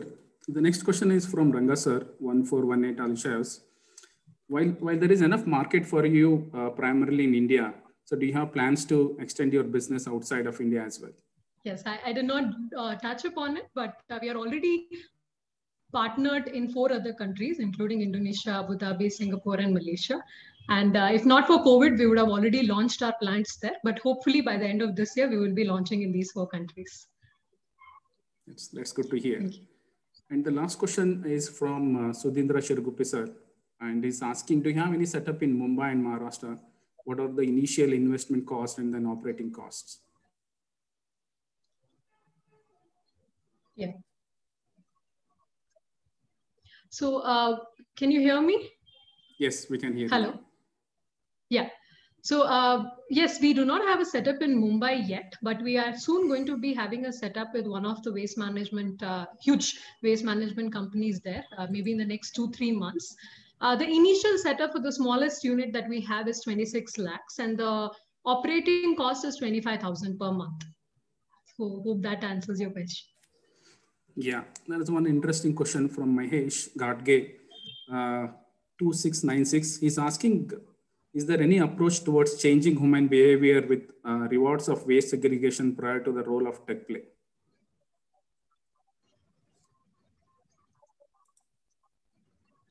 So we do not really believe in changing people and changing awareness to solve a problem, to be very frank, because we believe that is going to take the next 30 years when, like I mentioned, the problem is already beyond remedy. But what I wanted to show was, if many of you, if you have seen that benches and desks that we provided to those government school kids, when I went there, they invited me because we had given it as a part of a foundation program. When they invited me, a kid was told to get up and say, what are these benches made of? And without us telling anything, the kid gets up and says, the same waste that went out of my house has come back as my bench. I think that is real awareness. No words spoken, nothing told, but the awareness has gone to the deepest level. And only when such understanding happens that all of waste is resource, that people will stop throwing it. That is what we believe, and that is what we stick to. Yeah, that's a great way to do that. So one other question for you is, do you have any solution for hazardous hospital waste? No, we are working in the municipal solid waste segment, which is mainly the waste from the household, streets, shops. Of course, biomedical waste comes, even though it should not be coming, but we do not handle biomedical waste or hazardous waste. Okay, thank you so much for all the answers. Thank you so much. Thank you so much. We do have a few questions for Samir. Yeah. So there is a question from Ranga sir, okay. 1418 Alisha House. Which one would you place more focus on, profitability or valuation of the company? Sorry, profitability or valuation? Yeah, so which one would you place more focus on, profitability or valuation, despite being a loss-making venture? Yeah, so I will go back to what Arjun said, right? There are some valuation plays, whereas some are what I call lifestyle businesses. Okay. A consulting firm or even a money management firm, could be a lifestyle business in many ways, because the entrepreneur's intent may be never to dilute his equity. For such companies, without batting an eyelid, I will say profitability. Okay. For the companies which operate in the private equity world, I would say that there has to be a balance. They have to play a balancing game between valuation and profitability. For VC companies, again, without batting an eyelid, it's a valuation game. because they are out there to a certain segment of VC companies. They are out there to grab the market. It's a land grab model. So the sooner you get there, the more funding you will get. And it's a self-fulfilling prophecy that you are getting more funding. So your competition is getting weaker. And so you are building competitive advantage, which is capital, unfortunately, to succeed in the long run. So valuation game is very, very important for such companies. As you can see, there is no straight answer to this. I have tried to, kind of phrase it and give some structure to this. Again, one can argue little differently as well on this question. Yeah, sure. There is another question. Is the focus on labeling startups as unicorns and decacorns these days justified or misplaced? And there's a follow-up with that. Does it lead to focus or distraction for startups that are not in the same league? I think very good question. Like everything, there are two ways to look at it. See, I think this also comes from the VC fund managers themselves, right? They also have a very tough task of convincing their investors to invest in their fund. So where does this VC or PE money come from? This comes from institutional investors who invest in these funds. And those institutional investors have many options. They can invest in government, starting from government debt to stock market to highly risky, what is perceived to be highly risky as VC or PE investments. So the fund managers are constantly on the job to convince these investors that it's not as risky as they think. This is the only place where a company can be bought at a valuation of less than a few $1,000,000 and it can scale up to $1 billion company. You don't get that kind of opportunity in a stock market or elsewhere. So how do they tell all of this in one word or two words? That is when the terms like these get coined to celebrate their successes. I think like everything in life, it can be argued that it's a little unfair to most other startups. But there's a reason why these terms exist. Okay, thank you. And there's one last question from Prasanna. Can you give a brief idea on what do you mean by listed company and its advantages? So listed companies, those which are listed on stock market. So you can buy, log into your Zerodha account or ICICI Direct account and buy the shares of the company. Because they are listed either on NSE or BSE. So generally, the route to becoming a listed company is IPO. You have to go and IPO your company. Another backdoor way of listing your company is just merge with a listed company. And then your shareholders automatically become shareholders of a merged listed company. So that is, to put it simply, what a listed company is. Sure. We have received one last question.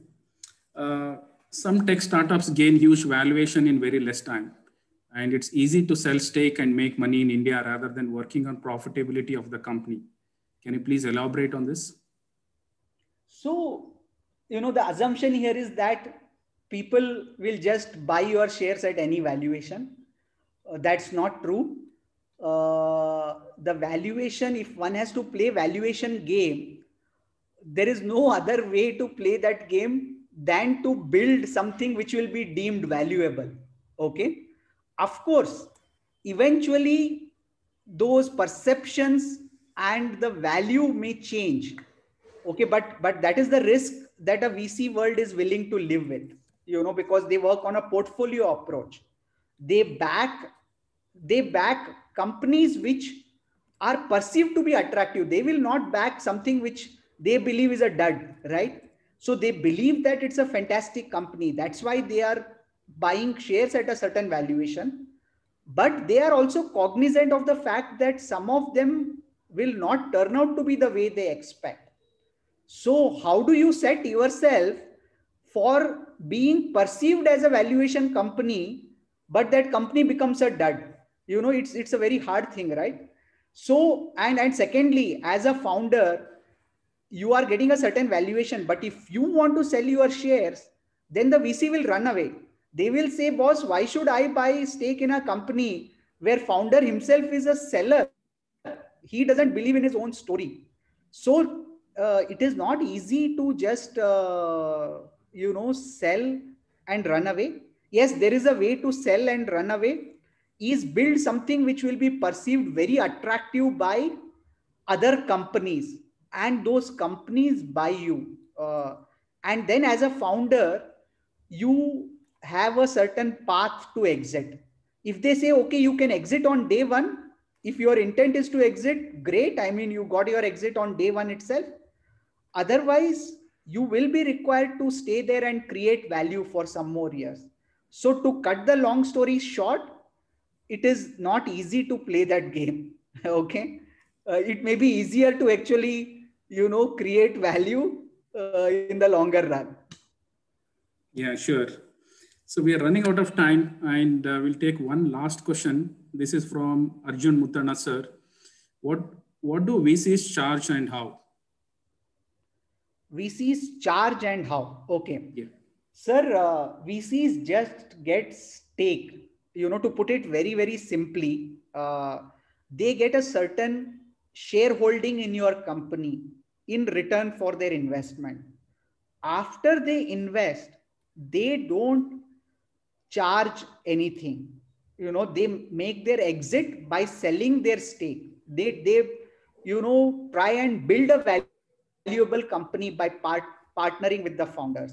So taking VC or private equity money is like getting married. Your wife or husband don't charge you, but you may have a very high price to pay in the long run. Okay. Whereas taking debt is, you have taken, you need to pay back over a period of time constantly. So borrowing is a different game, which is liya hai to dena padega, whereas VCP is प्यार किया है तो निभाना पड़ेगा, to put it very, very in a crude language. Yeah.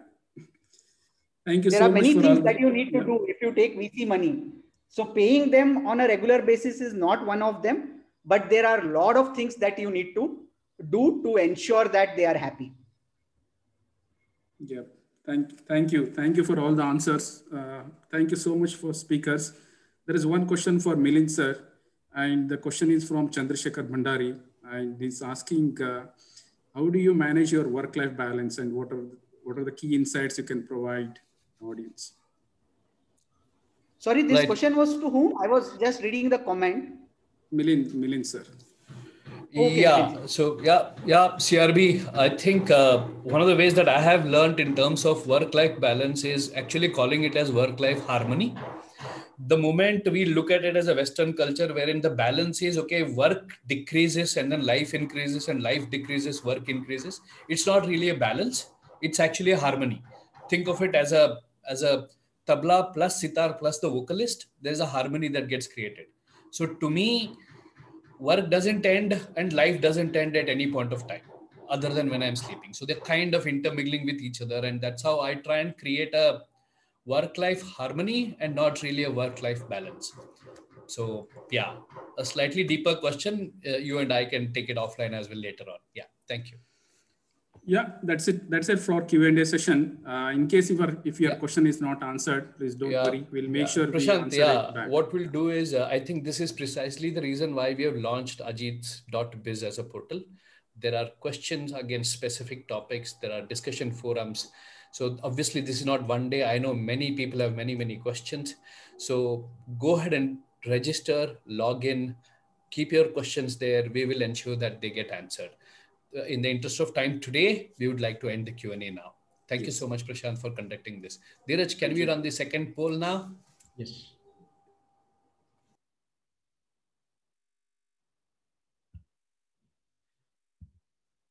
So what domain and industry is your business presently in? Please go through the answers.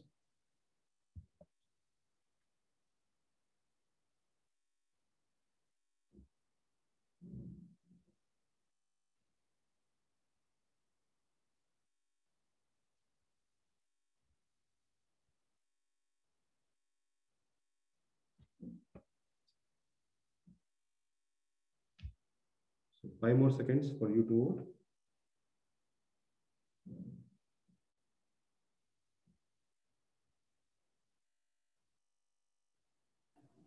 Yeah. Okay. I don't see any clear trend there. A little bit of IT and SaaS around 20%, but great to see that the participants today, and then probably generally overall as Ajit's, we are in all types of businesses. So I don't see any clear trend. We are in construction, we are in manufacturing, we are in services, we are in education, we are in agriculture, we are in IT. So we are in all businesses, which is great. That only makes our life slightly difficult, because what I was hoping to get from this is what are those round tables that I wanted to carry out in subsequent months. But now I have my answer. We need to run a little harder than what we thought I would. Thank you. Yeah. Next in line, we have some videos to watch from our esteemed sponsors, Advanced Microsystem Private Limited and Demand Farm. Here we go. Technology, electronic equipments have become an integral part of our lives. From to space shuttles, be it heavy engineering, mines, petrochemicals, pharmaceuticals, robotics, medical and marine industry, everything is powered by automation, process control and CNC systems. All the electronics in this system go faulty because of various reasons, and usually at most inopportune time. In many cases, purchasing a new system would be too expensive. The spare parts needed for may not be available. In a few cases, OEMs might have stopped the product support, or even worse, the company might have closed down. No matter what, we have a solution for all these issues. Our highly charged, motivated and self-driven engineers and technicians with over 600 years of combined experience and expertise in the industry have been providing the most comprehensive solutions through repairs, replacement, retrofit and SPMs since 1995. No matter what the purpose of the electron system was and whichever part of the world it might have come from, we assure you we have a solution. We at AMS are proud to be a one-stop solution company that brings in together a unique blend of services. So talk to AMS, because your machine deserves tomorrow.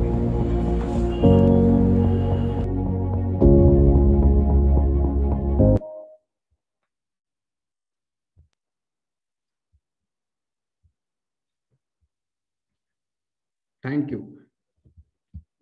So Ajit Maltesh Patil sir heads Advanced Microsystems Private Limited. I'd like to take this chance to thank him for sponsoring and making this webinar possible. Next in line, we have another sponsor, none other than our host. Key accounts are 20% of your accounts that bring.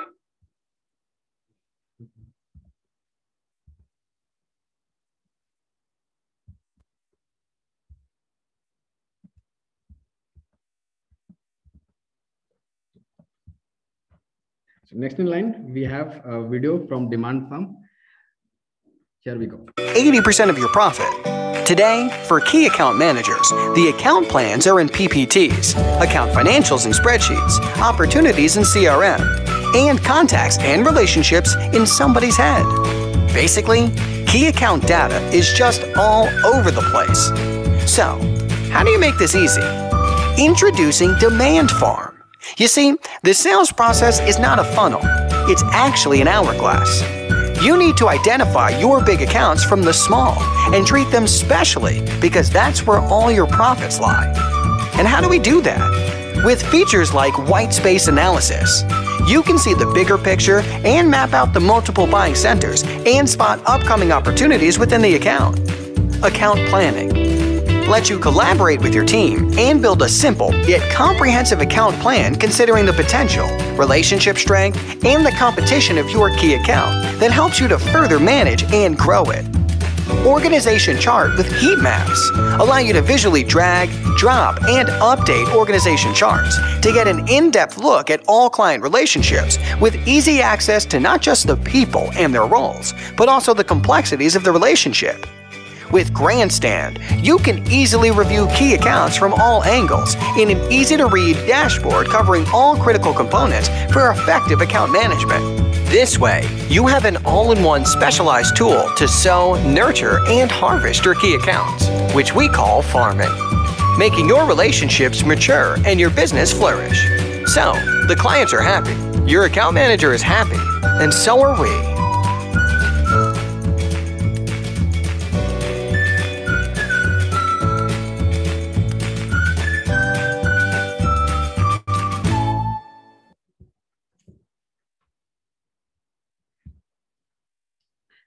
Thank you.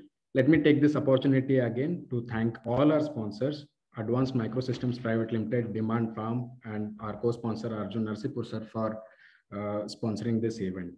Now, we have a few Ajits and Ajitats who will be presenting their business to you, all of you.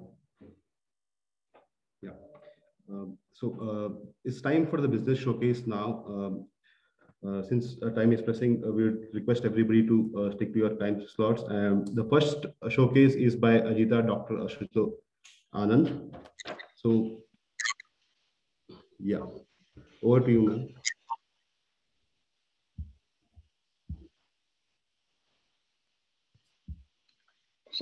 Hi, good afternoon. I'm Dr. Ashuti, and I'm the Clinical Director at PCMH Restore Health. I'm also the founder and chief mentor at Aveksha, which is a home-based primary care. I'm from Adil Shahi House, belong to the batch of 7784. So, and thank you, the Ajit Entrepreneurs Forum, for providing this platform to speak about my work. And here I am presenting my work to all of you and what I plan to do in future.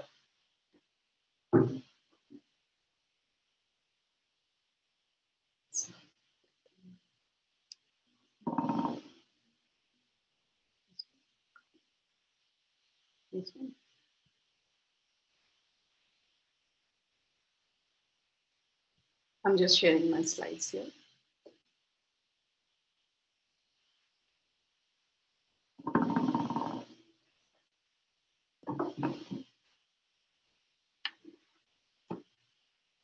Are you able to see my slides? Okay. So this is about Aveksha, the home-based primary care. So what are we looking at? Healthcare is being transformed today.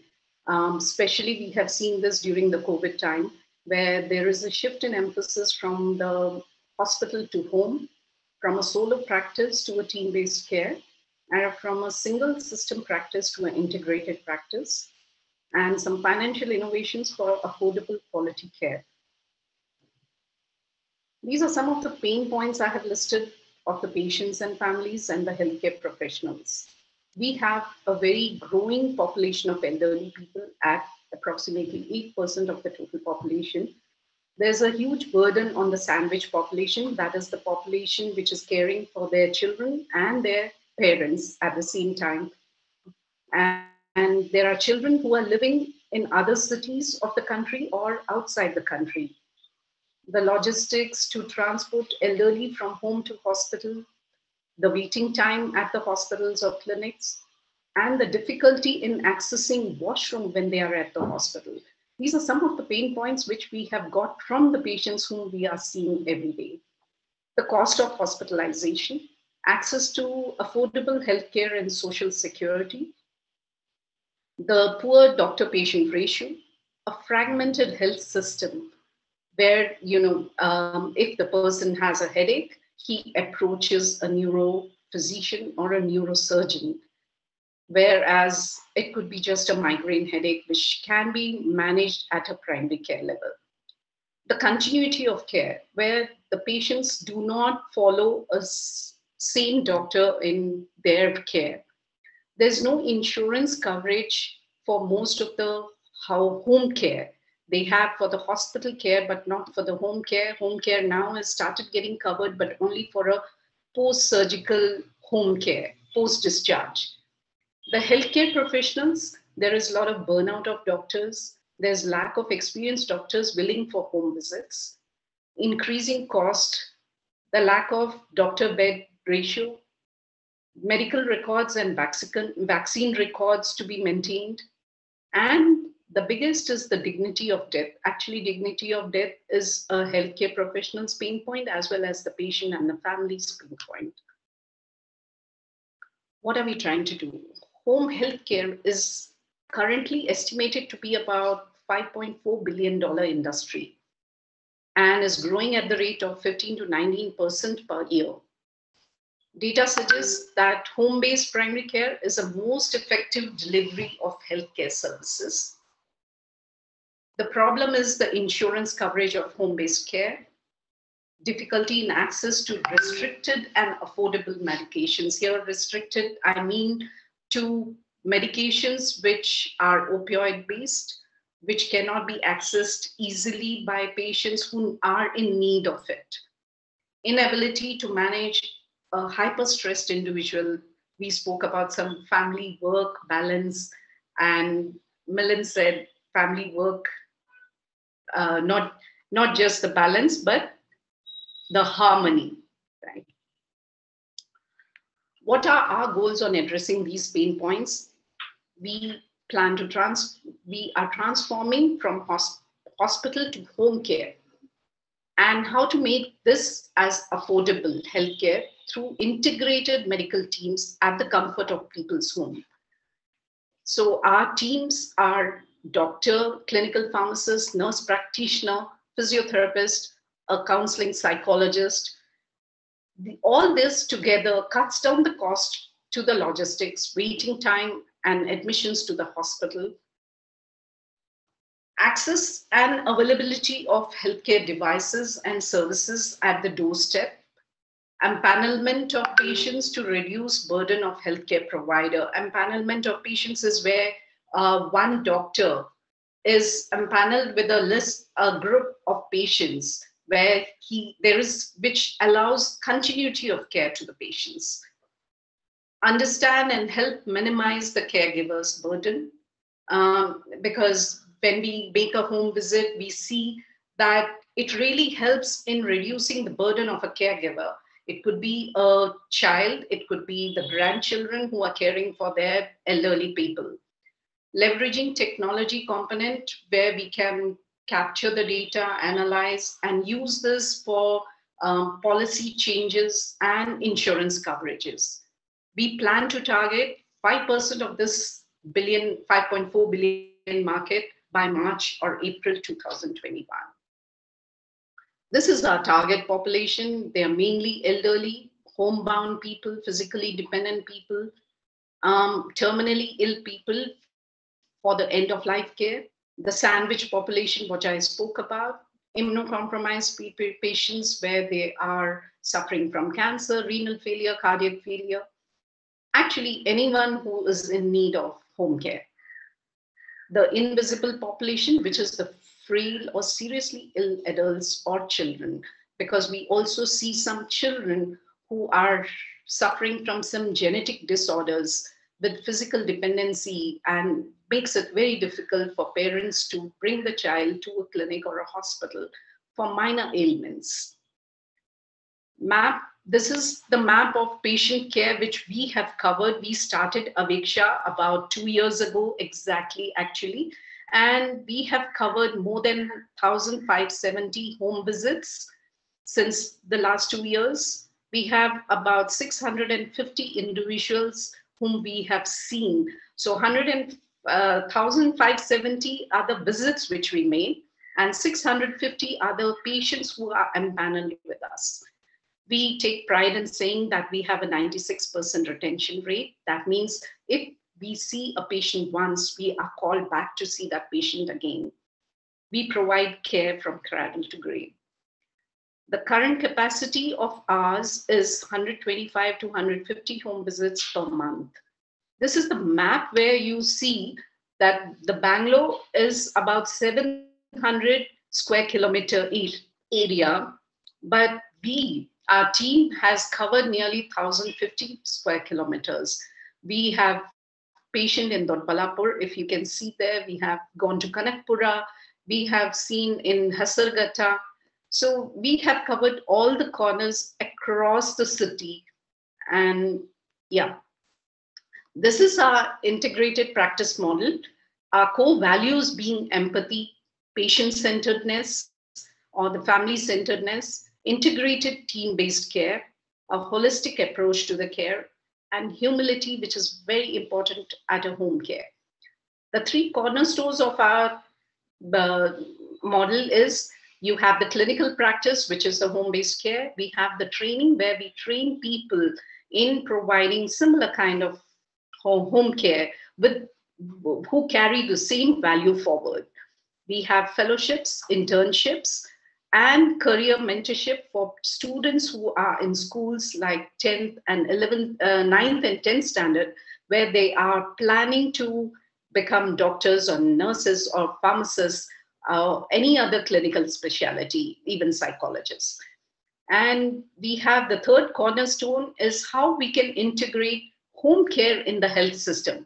Right now, we have the primary care, the secondary care, and the tertiary care, which the doctors would very well understand here.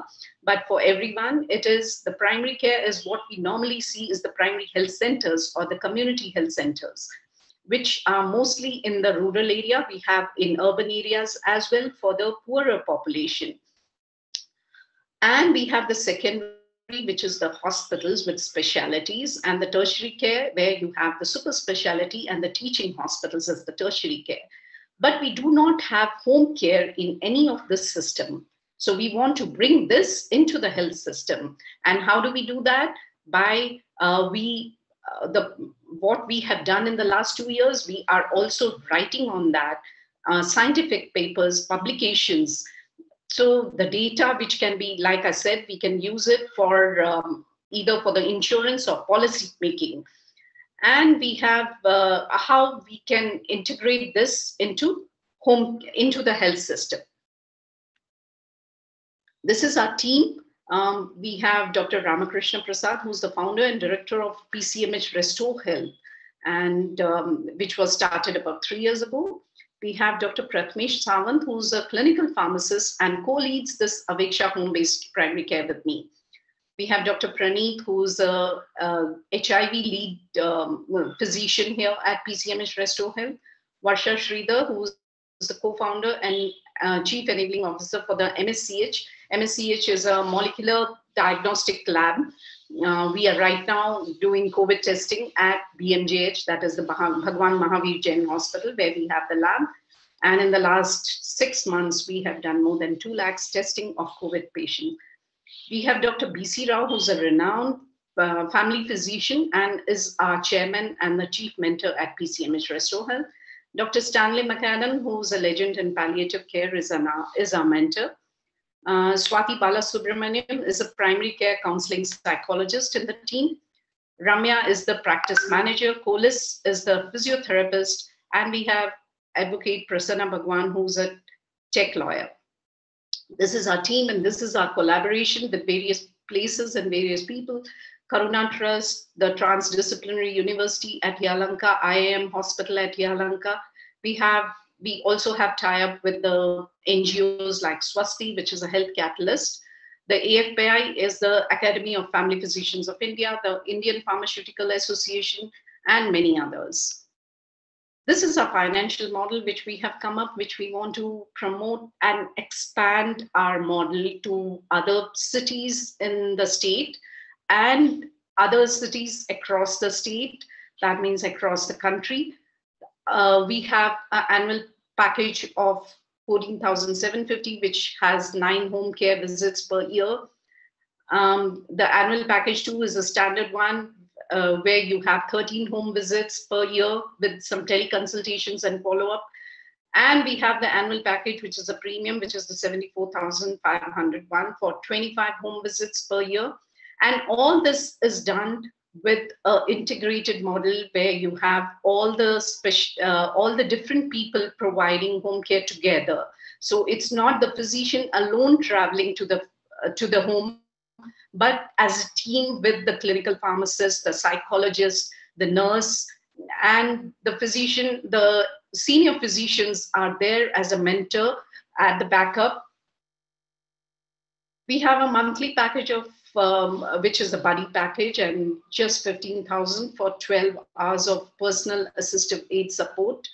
And we have unlimited chat box support. And we set up a hospital at home, where we have many a time we have patients who need more than just a examination. Like during the COVID times, we had set up this kind of a hospital at home with providing oxygen concentrator for people who needed oxygen support. So the special package, which is on request, is hospital at home setup, where you have the ergonomic accessibility solution, mobility and fall risk assessment, and a home ICU. The routine consultations, of course, is case-based. And so these are some of our models. And we look at expanding, and that is what I'm presenting here. Yeah. Thank you.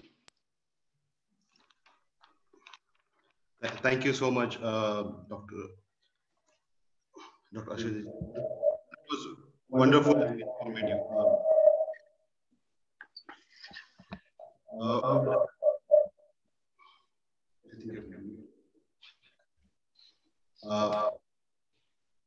I would now request Dheeraj to go ahead with his presentation. Thank you.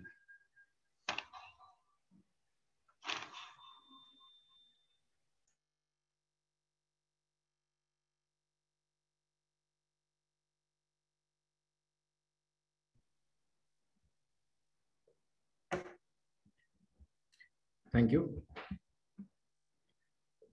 Hi, my name is Dheeraj Belad. My roll number 3674, Hoysla House. Passed out in the year 2008, and I'll be speaking about our business, Urban Gardener.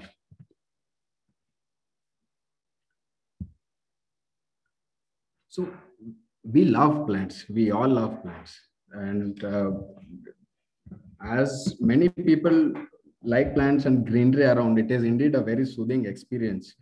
While more and more people are getting into gardening and taking care of plants, they also lack information as to what to get, what to consider, what not to consider, and they lack information for such things, which is when we come in.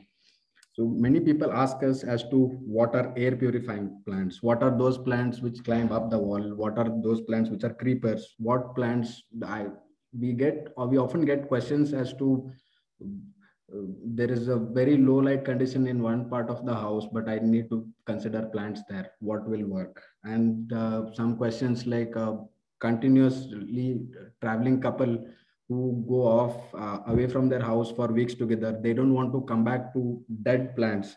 So they ask us as to suggest plants according to their lifestyle, and that is what we do. And we have a very carefully curated collection of plants and related items to offer.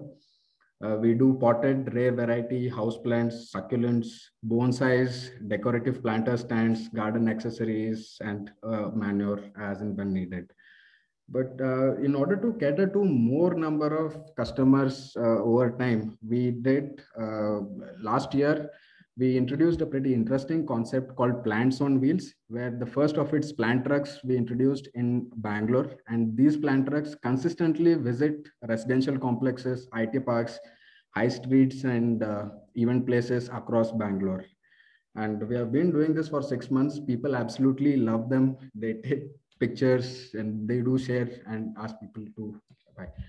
And our services include plant retail. Retail part of the business is mostly through our vehicles. Vehicles act as our retail stores. We do plant gifting. Plants, of course, make wonderful return gifts.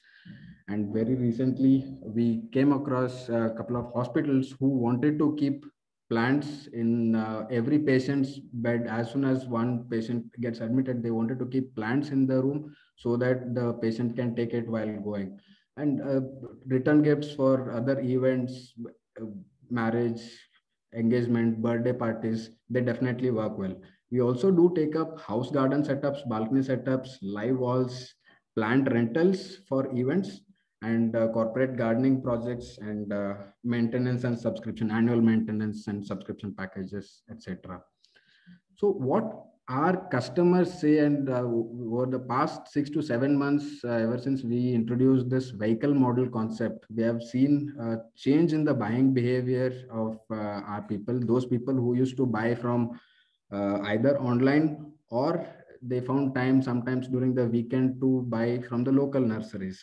Now, instead, it has switched to wait for our vehicles to come down to their apartment settings, because we consistently visit. They know we have scheduled visits, timetables for different apartments. So they usually wait, and then they plan all their buyings accordingly. So I've just taken a screenshot of a couple of reviews that our customers had posted, where they write, plant shopping has changed a lot for me in the last few months, from visiting nurseries only to plant mails, and now this plant truck that visited our community yesterday. Uh, so plants come home more easily. So we have a lot of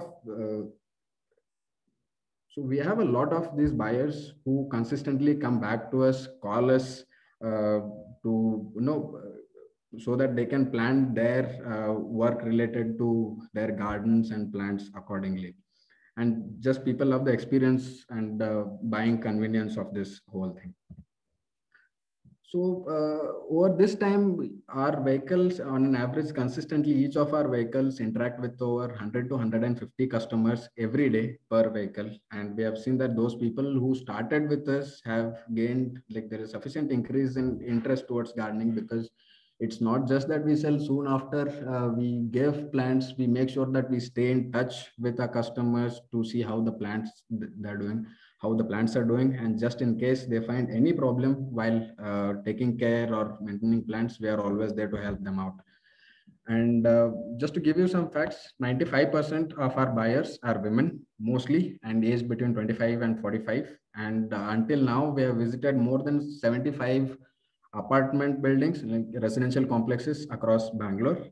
And this is, and then the next point is another pretty interesting thing. Those people who used to work from morning, who work from morning 9 until 6, that is when all the nurseries, local nurseries around close. So now these guys had no option but to instead go for online shopping, or Sundays they have to fix a particular time. So now it is convenient for them, because we are operational even after 6. When we are parked inside the apartments, usually they are open, our vehicle just visits the apartment settings, and it is at their convenience. They finish up their work and come back after 6 o'clock until 9 o'clock, 10 o'clock, they shop, though that is how it happens. And until now, we have sold more than 10,000 plants, rare plants and other house plants, to all the plant lovers, plant collectors. And we have onboarded a lot of new budding gardeners who wanted to get into gardening but did not know how to. So start by one, set up the whole house eventually over multiple visits. So and we also we have catered to new house owners in the last 6 months. So in the next couple of months, we have a few things that were under pipeline. So increasing the fleet size. As of now, our vehicles are covering most of the Bangalore part, Bangalore north part, and we are looking to expand geographically to other part of the towns, other part of Bangalore town, and enable online sales and optimize our customer experience. And they're looking to rebrand as well. We'll have a follow-up on that. But and many of our customers who have been repeat buyers, they know, they love our plant tracks. Now what they want to know is, so your plant tracks are there, we want to see where your plant tracks are and see if we can actually schedule visits and immediately call them out. So we are working on a solution where our customers can actually summon it to their house or place. And we are also increasing our staff count to cater to the inquiries that are generated through our vehicles. So as I said, that every day our vehicles visit at least about 100 to 150 customers interactions, out of which a lot of inquiries are generated for people to come down for house visits. Leads are generated for the house balcony setups and other things. So our vehicles mostly act as our marketing and lead generation kind of systems. So we also look forward to advertise and market so that we can actually penetrate Bangalore geographically.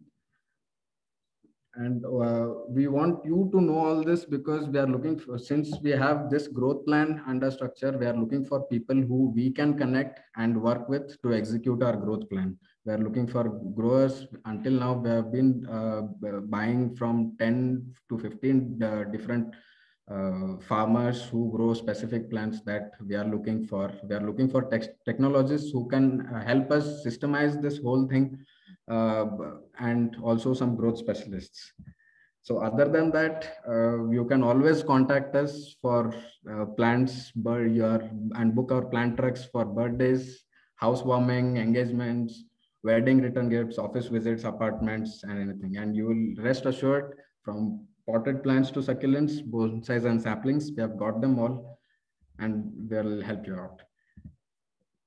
At last, I'd like to thank you all for giving me this opportunity to present my business in front of you all. Thank you.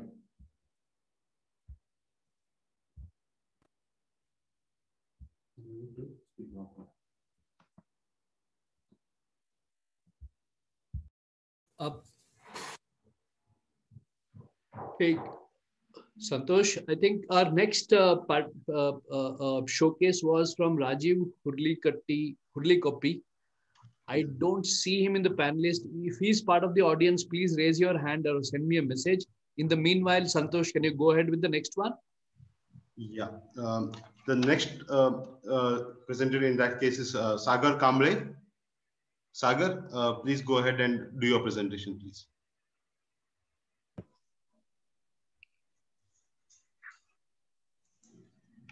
Sagar?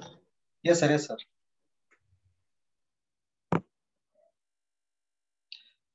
Good afternoon, everyone.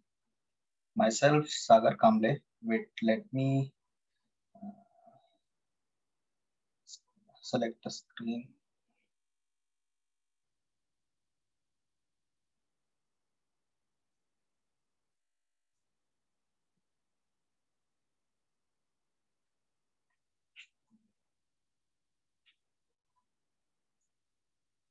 Hello.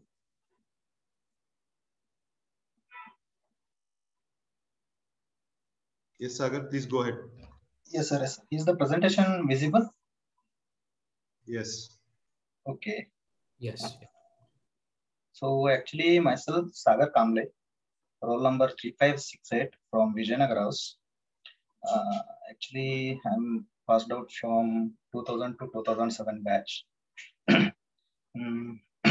Actually, to tell about me, so I have established a new firm. Actually, many of you have met me during our Belgaum meet. Okay, Belgaum meet was a very much indeed best entrepreneurs meet I have attended. After that, while I was presenting at Belgaum, I was into water treatment. So after water treatment, now I am into agriculture-based things. So I'm into organic farming. So organic farming. So this company, DB Organics, is about organic farming. So there are lots of things going about organic farming and how the supplies can be made and etc. etc. So I'm supplying few organic materials and pesticides, insecticides, which will be used for say in your homes, in your own farms, etc. So importance of organic farming. So everyone wants to eat good food which is healthy, nutritious, tasty. So even I intend to have that kind of food. So I grow my own food, and sometimes I grow my food and give it to my family and family members, my parents, everyone. So it's like we grow our own food and we eat, which is very healthy. So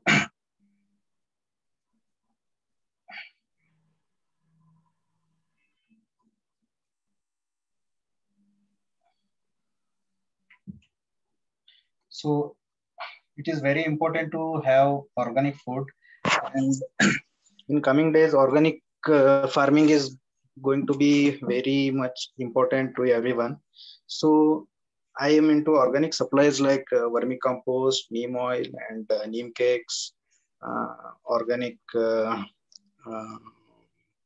humic acids, organic phosphoric acids. Actually, these are the things using which we can attain our organic farming concept. So basically, actually, I'm a mechanical engineer. Started my entrepreneurship journey by stepping into water treatment industry. So as I said, I was at Belgaum and I presented about my water treatment venture. Uh, in past 4-5 years, I have erected and commissioned around 400 plus reverse osmosis plants. Most of this was government projects. I have took around 200 plus reverse osmosis plant AMC annual maintenance contract for 1 year. Past 2 years practicing farming. Okay, so nowadays this contract farming has become a huge thing. So next season from next season onwards, I'm going to take up to 20 acres land for contract farming. I have drumstick plantation, mahogany plantation. You must be knowing about mahogany, which is a very costly wood, I can say, for decoration purpose. You have a bev plantation, and I also have a small goat farm, wherein I have around 50 goats. So after that, now I'm coming with dairy farming, etc. So these are the pics from my farm, actual pics which I have done. So we bought my family bought a barren land which was uncultivated for 30 years. You can see that one pic particularly. 2018 it was completely dry and nothing grew there. So after 2 years you can see the peak. There's lots of transformation, and these are the things which I grew for my own family. There's a wood farm, and those flowers which you see is drumstick flowers. These are the things which I have done at my farm. So coming to the business part, how can I serve you? See, many of Ajits, I'm just concentrating on Ajits. Everyone, each of us have at least a small bit of land, consider 1 acre. Many of them are having 50, 100, whatever the number may be. So can we transform those farms into organic farms? That is the main thing which we will be taking up. Next, farmers have to grow organically because most of the chemical things are being now found carcinogenic and etc. Many things which you have read in newspapers, must have heard in the news and etc. So how the organic farming can be achieved? How can I serve you? So I have these particular supplies which I can offer every one of you, like vermicompost, neem oil, neem cake, organic humic acid, phosphoric acid, jivamruta, and many more things. These are the few things which I had added here. So when it comes to vermicompost, we have normally seen vermicompost which is made just by putting earthworms, and the waste is made to be eaten, and the excretes are used as vermicompost. So this is the simple vermicompost which is there in the market, and there are few vermicompost manufacturers and suppliers who are enriching these vermicomposts. So next, coming to enrichment of vermicompost, there are normal vermicompost and enriched vermicompost. So enriched vermicompost contain trichoderma enrichment, pseudomonas enrichment, nitrogen enrichment, phosphorus enrichment, potash enrichment, and micronutrient enrichments. So these enrichments helps us to attain good yield, and the taste of the product is very good, and the fragrance, like kotimri we grow, the fragrance of that is very good. Methi we grow, that is very good. When we use urea, DAP, etc., those things uh, dampen the quality and taste of the product which we are growing. So these are the things which is used for enrichment of this vermicompost. So I do this enrichment also for my clients who ask for it. So use of enrichment, as I said, trichoderma and pseudomonas are the uh, organic material which is used to reduce the pest and diseases which are coming from the soil and water. So there is some rotting of the roots. These trichoderma and pseudomonas will avoid that and help the plant grow. ಬೆಳೆಯುವ ಮೊಳಕೆಯಲ್ಲಿ ನೋಡಿ. When it grows in the initial stage, the plant is very much it doesn't have that immune system to counter the fungal attack and etc. So these trichoderma and pseudomonas, which are organic, these organic material, these avoid those fungal attacks and avoid uh, rotting of the roots. And next, nitrogen, phosphorus and potash enrichments. These are actually basically, these enrichments are not even chemical. There are bacteria which come for nitrogen, bacteria for phosphorus, bacteria for potash. So the vermicompost which we supply is enriched by using these bacteria, not any other chemicals.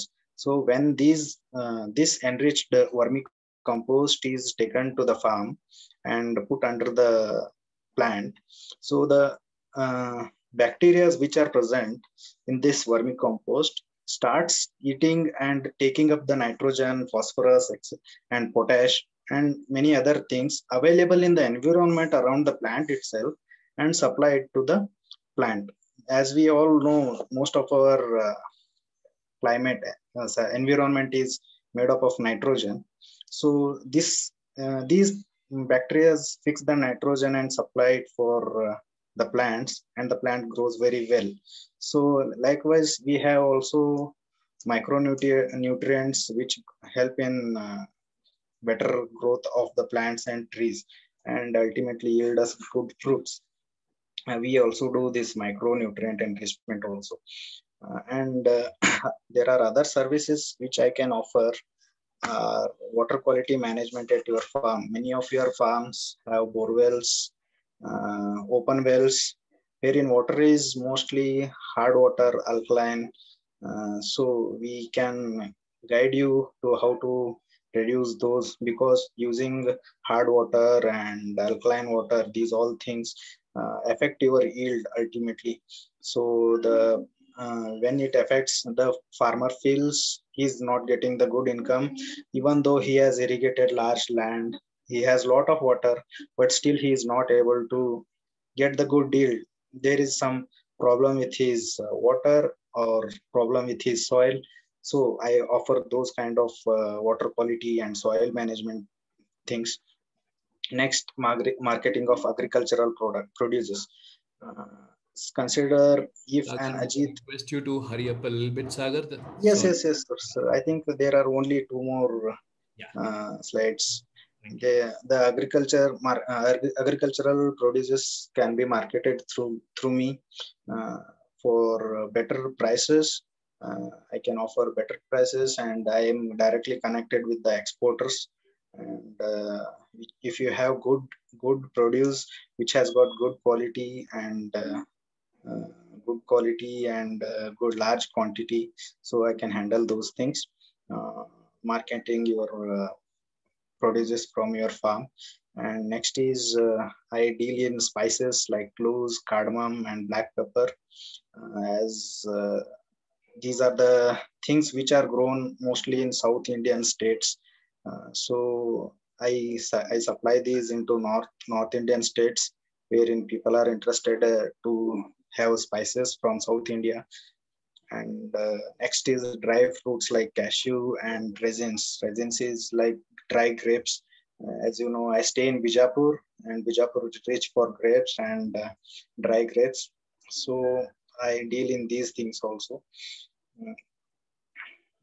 I can see nowadays people are going for gifting of these dry fruits during festive seasons and many other occasions.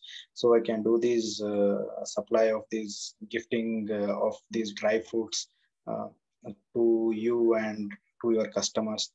And these are the things which I offer other than the vermicompost and many other neem oils and neem cakes.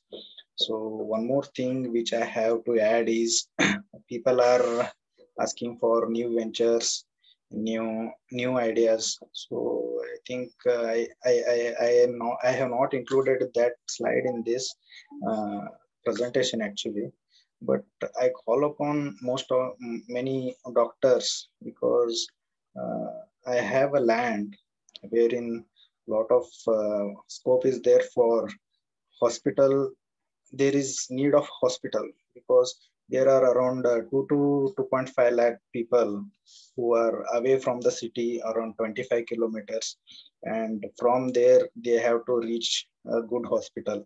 So if anyone interested to take up this hospital project, can please contact me. And around I there is availability of land and good infrastructure can be made, and everything is available. These are the things available, and you have good accessibility to the patients also. There are 5 lakh people who are staying around 10 to 15 villages. They have to travel 25 kilometers away from their place for good health care. This is one more thing I wanted to add. So that's it. My presentation concludes. Thank you very much. And I like to thank the core team of AEF because I was latecomer. They accommodated me, and I thank everyone. Thank you very much. Thank you, sir. Thank you, Sagar. That was nice. Yeah, so we just have the last one, guys. I know we're running a little bit late, but I guess it's worth it. One last presentation and then we conclude the session. Please bear with us and then hold on to it. Thank you.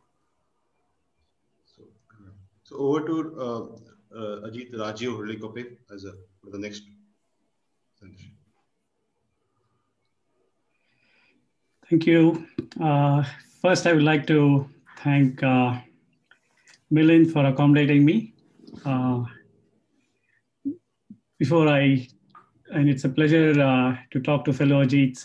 Before I talk about my company, the product, I would like to say a little bit about myself. I'm Rajiv Hurlikope, native of Hubballi. I joined school in 1972 and passed out in 1980. We were one of 3 batches that got to spend 8 years, 1 year more than most others. I guess we are very lucky for that. Learned a lot from our teachers, our seniors, classmates, juniors, and all others. Lots of great memories, but unfortunately I couldn't find any school pictures in my collection, except one.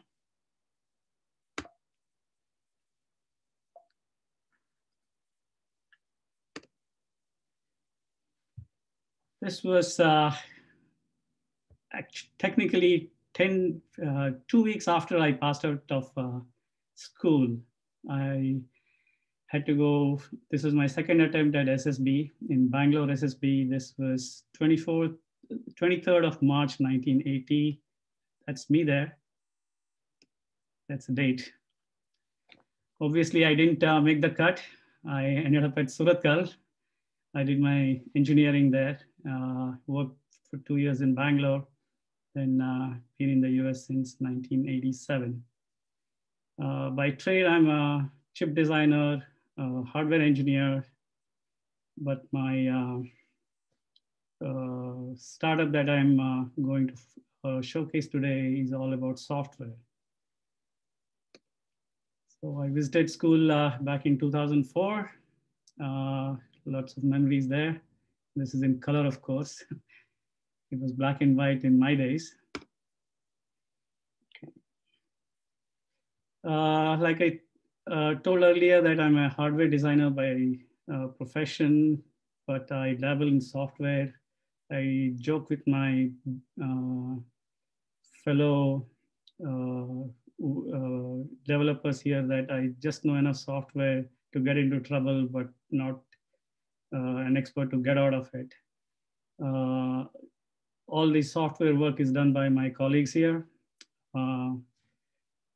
And I'm just the guy who talks about it and then champions it.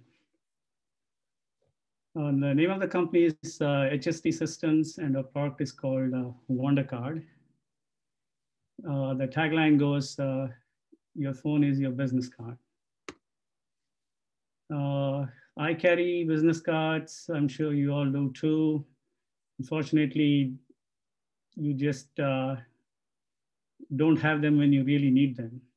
Either you misplace them somewhere or you're out of them. You go to a trade show or something, you just don't have the cards. All you end up doing is, hey, shall I give you a missed call? That's how you give other person your phone number. But now we are in a digital age. We should be doing something much, much better. And also, whatever is in the card, it remains in the card. You have to manually take this information, put it in your phone, and then use it. Likewise, if I get a card from somebody, I put it somewhere in my drawer. I really don't have that information. I really need it. So there ought to be a better way. So this was actually before what we are going through now, COVID. Post-COVID, it's going to be totally a changed world. Like we are now doing this forum on Zoom. So in-person meetings are going to be minimized, although they might slowly start. But most of the meetings happen virtually online. That's Zoom, GoToMeeting, WebEx, etc. Even when we meet somebody in person, most of the social distancing norms will be in place. So all that's there, but the need to exchange contact information will still be there. So how do people exchange contact information in that situation? So we got an app for it. So we are redefining business card exchange and we are bringing it to the digital age. WonderCard app, it's available both on iOS as well as Android. It's native on both these platforms. It works on both in-person as well as virtual meetings. No bumps or holding close of phones needed, just a tap of a button. In seconds, your contact information is exchanged with 100% accuracy. Let's look at the way in-person exchange works. We have a button. When you tap on it, voila, you'll see that magically the data goes, information from one to the other. If by any chance the other person doesn't have the app, we do provide QR codes which can be read through the camera, and then at least one person's contact information can be exchanged. And imagine if you're in a meeting like this, just with the tap of a button, you'll be able to, and entering a few numeric codes, you'll be able to exchange contact information. Like I mentioned earlier, we have this app on both Google Play as well as Apple App Store. Go to the Play Store or App Store, search for WonderCard, and you can install it.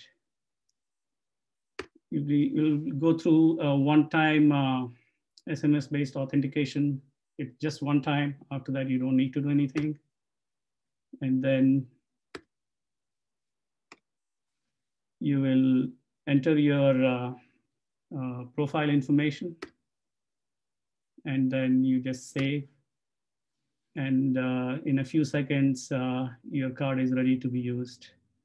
You can take, we have options, either use the generated card, or if you have an image of your card, you can upload it and then use that one.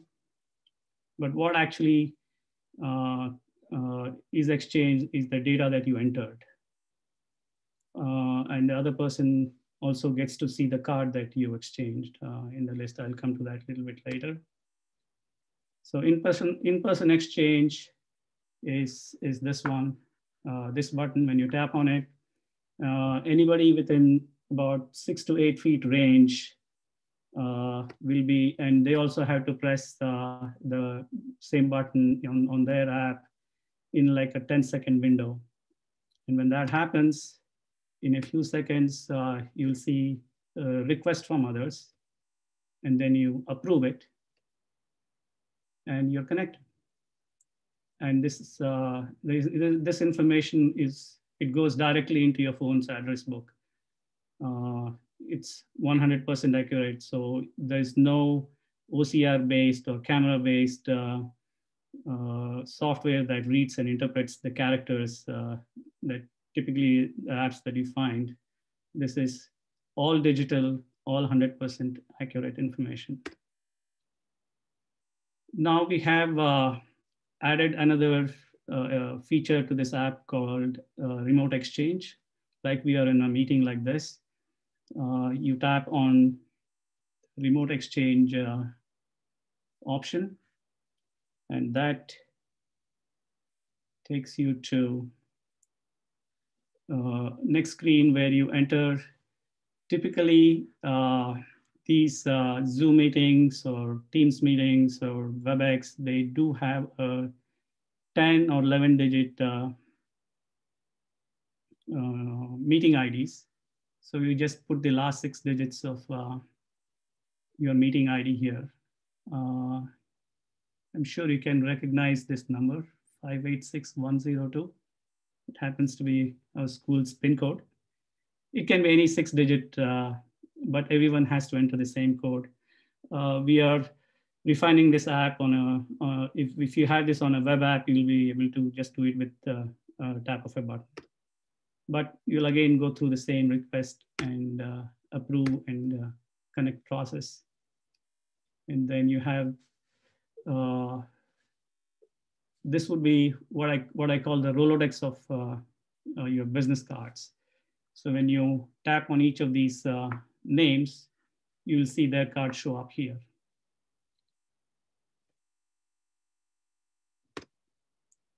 So what's our business model? We are following the freemium model. That means you get to use one profile for free forever. You won't be charged for it. And then we have an enterprise version where we approach companies, we get data from them in advance, and then either we give them an option to give us their own card, images of their card, or we help them either create a card, or we take the data and we generate a card for them. So either way, we are making it very seamless for them. It's going to be free for 1 year. They can try it, and then if they're satisfied, we will have pricing for them in the coming months. So this is going to be a full-blown application where we provide a lot of other information about who met whom, where, geographical location. Say you go to a conference and then you meet 100 people. So all that data can come in just with the tap of a button into a spreadsheet, and then it goes into any of these CRMs or other software, Salesforce, things like that. I'd encourage everyone to download the app, try it out. It's free. Create your own profiles. You can play around with generating the card or upload your own card. Typically for this remote exchange, it's open for 15 minutes, and then whoever comes in will be able to connect with others with the same code. This is my contact information. You can connect with me anytime. As of now, we have about 450 users. We are ramping quickly. And if you have any questions, please email me. Thank you. I appreciate it.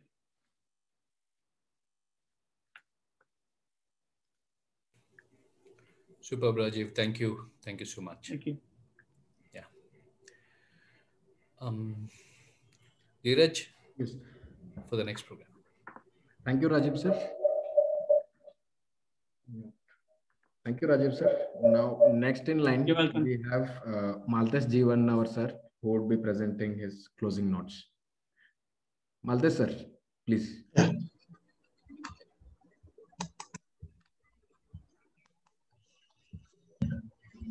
Good afternoon, friends. See, they say entrepreneurship development is close to God. And entrepreneur is a very, very, very, very, very close to God. For the reason, every entrepreneur creates at least 5 employment, direct and indirect. Maltesh sir, we cannot hear you. Can you hear me now? The audio is not on.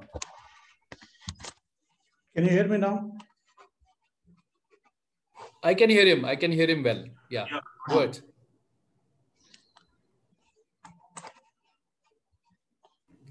Can some of the audience say if they were able to hear Maltesh sir?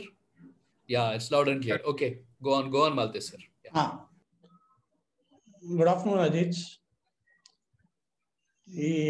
ಒಂದು ಸ್ವಲ್ಪ ಕನ್ನಡದಲ್ಲೇ ಮಾತಾಡ್ತೀನಿ, then I shift to English. ಈ ಉದ್ಯಮಶೀಲತೆ ಅನ್ನೋದು it's loved by God only for the reason than entrepreneur take the responsibility of God of feeding the families of the employees. This is the noblest of the noble thing and any individual can do for service of God. And 3 cheers to Milind and company, Milind, Asit, Dheeraj, Arjun, Santosh. Ajit momental, you have started a big initiative. And believe me, entrepreneurship is a marathon. It is not achieved in 5 years, 10 years, 15 years, it is at least 20 years duration. But the beauty of that is, ಸ್ವರ್ಗಕ್ಕೆ ಹೋಗ್ಬೇಕು ಅಂದ್ರೆ ಉದ್ಯಮಶೀಲನಾಗಬೇಕು. ಬಾಕಿ ಏನೇ ಮಾಡು ನೀನು, god loves entrepreneur. And this quality of character of entrepreneur is inborn.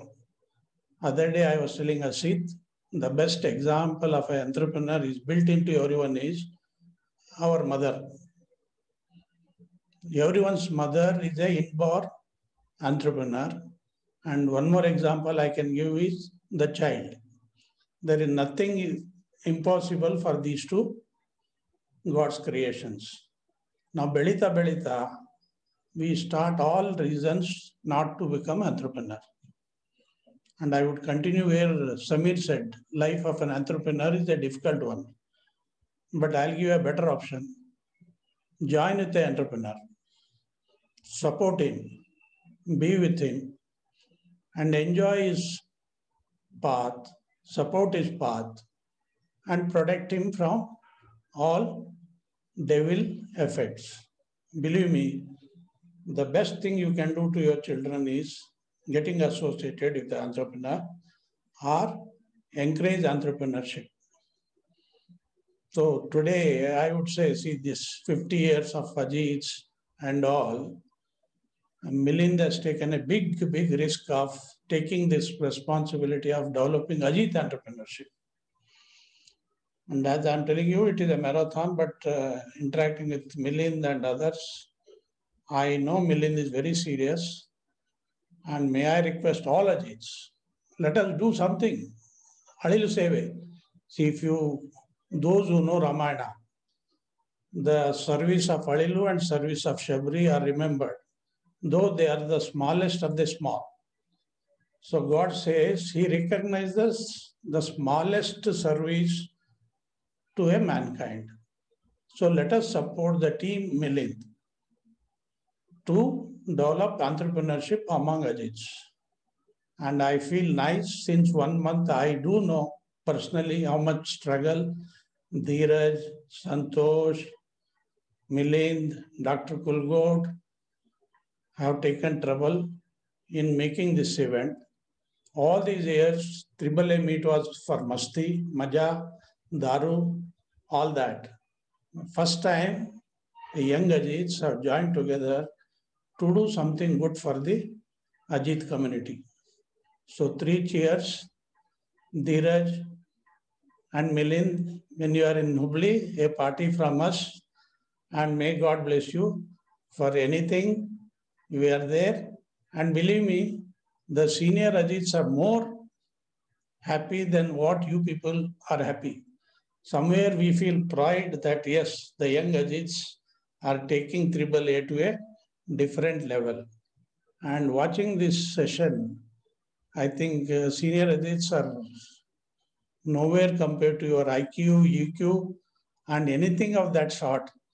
And even including the bunking part, I think we have got to learn from all you guys how we should bunk, how we should be mischievous.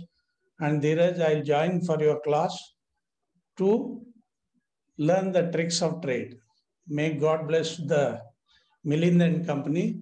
But again, great going. Wish you all the best. Let this initiative of Milind and company be a very big example for all Ajits to come. God bless. Thank you.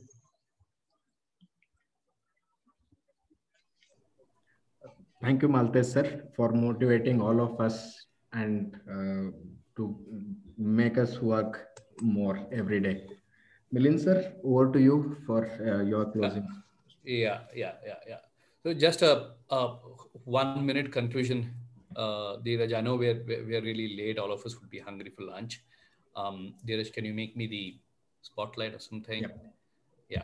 So I've been closely watching all the chats that are going on. Every time Sagar is talking about his organic farming to Madam Ashujit, there are plenty of inquiries, right? And Dheeraj. So Showcase, guys, is just an example. So we wanted to select different types of companies from different ages to kind of say, okay, what's possible if every Ajit is able to showcase their business. And that's why Ajits.biz, don't forget, Ajits.biz is the portal where it's just not these 4 or 5 businesses, hundreds of businesses, if not more, need to showcase themselves. And a lot of people are asking, okay, how do I get in touch with him? How do I get in touch with him? What do I do? Right. That is where we have one-to-one, one-to-many discussions and then interactions that are possible on ajits.biz.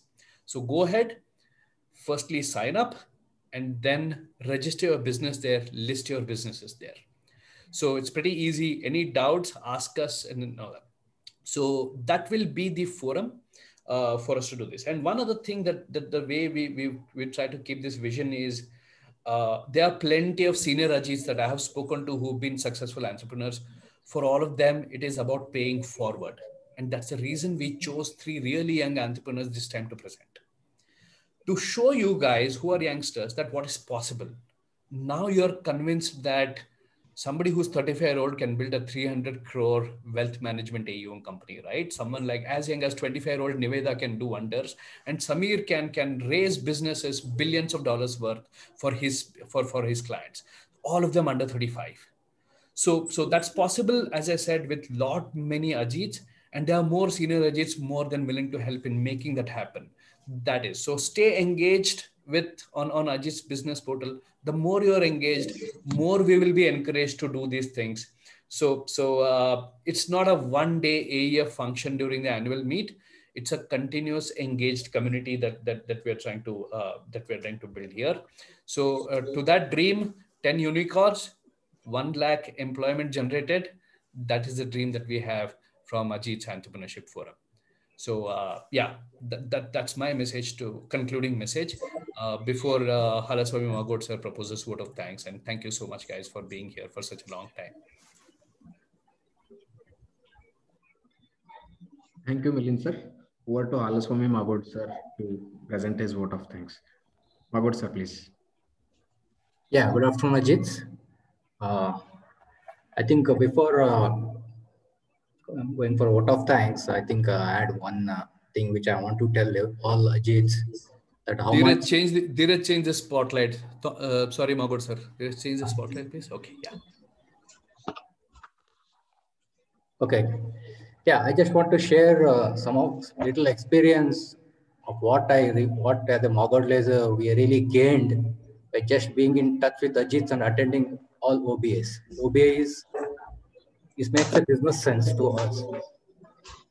To begin with, when we started Magod Laser back in 1995, when I came back from US and wanted to start the company, I met Jeevanar sir, who was then the director of industries in Shimoga. I just went to him and said, I want to start an industry in India, and this big numbers I told him. First thing he said, okay. He said, in India, you can't run an industry easily. So forget about making an industry, do something small. Don't think big. But anyway, we wanted to do it. But what he said, any DIC, anybody sitting in a government office promoting industry would have said, okay, go ahead, invest 3 crores. Okay, great. I mean, that would have been the answer I would have got from anybody else if I had gone. But Jeevanar said, you are wasting 3 crore rupees, don't do it. But behind that, I mean, amount of care he had for us, just to make sure that we don't fail. And he said, Indian industry scene is not like a US industry scene where everything is a freeway. I mean, you are like every step, there is a thorns and stones. So, I mean, that's exactly what I took it from him, that, okay, things are not as easy as I think here. So that was a very good feedback from Jeevanar sir. And after that also have been guiding us all along. And that has been a free consultancy what we got from him. After that, the other person I would like to really, we are grateful, was Mr. Rajiv Hundekar. When we wanted to start, when we wanted to buy a machinery worth more than a 2 to 3 crore rupee machinery, he said, why don't you go for a second-hand machinery? And we are not familiar with those things. And he personally took interest. And he also took us to Germany to show, okay, what's the new machine? How good are the second-hand machines? So that we can take a business call on that. And with his guidance, we could really bring down our project cost from, instead of 3 crores, it came back to almost 1.75 crores or around 2 crores. So that was one of the eye-opener for us, because we never thought about a second-hand machine in our industry. Then afterwards, when we were making a project report, which I think all entrepreneurs should make their own project report. They should not believe on chartered accountants and anybody to make a project report. The project report is your roadmap, and you should feel each number in the project report. Then only you know the business. So that's what, when we wanted to do that, we had our senior KS Hiremat, who was in KSFC those days. He guided us to make a project report, and he showed us the different project reports, what he gets in KSFC, and says, these are the project reports done.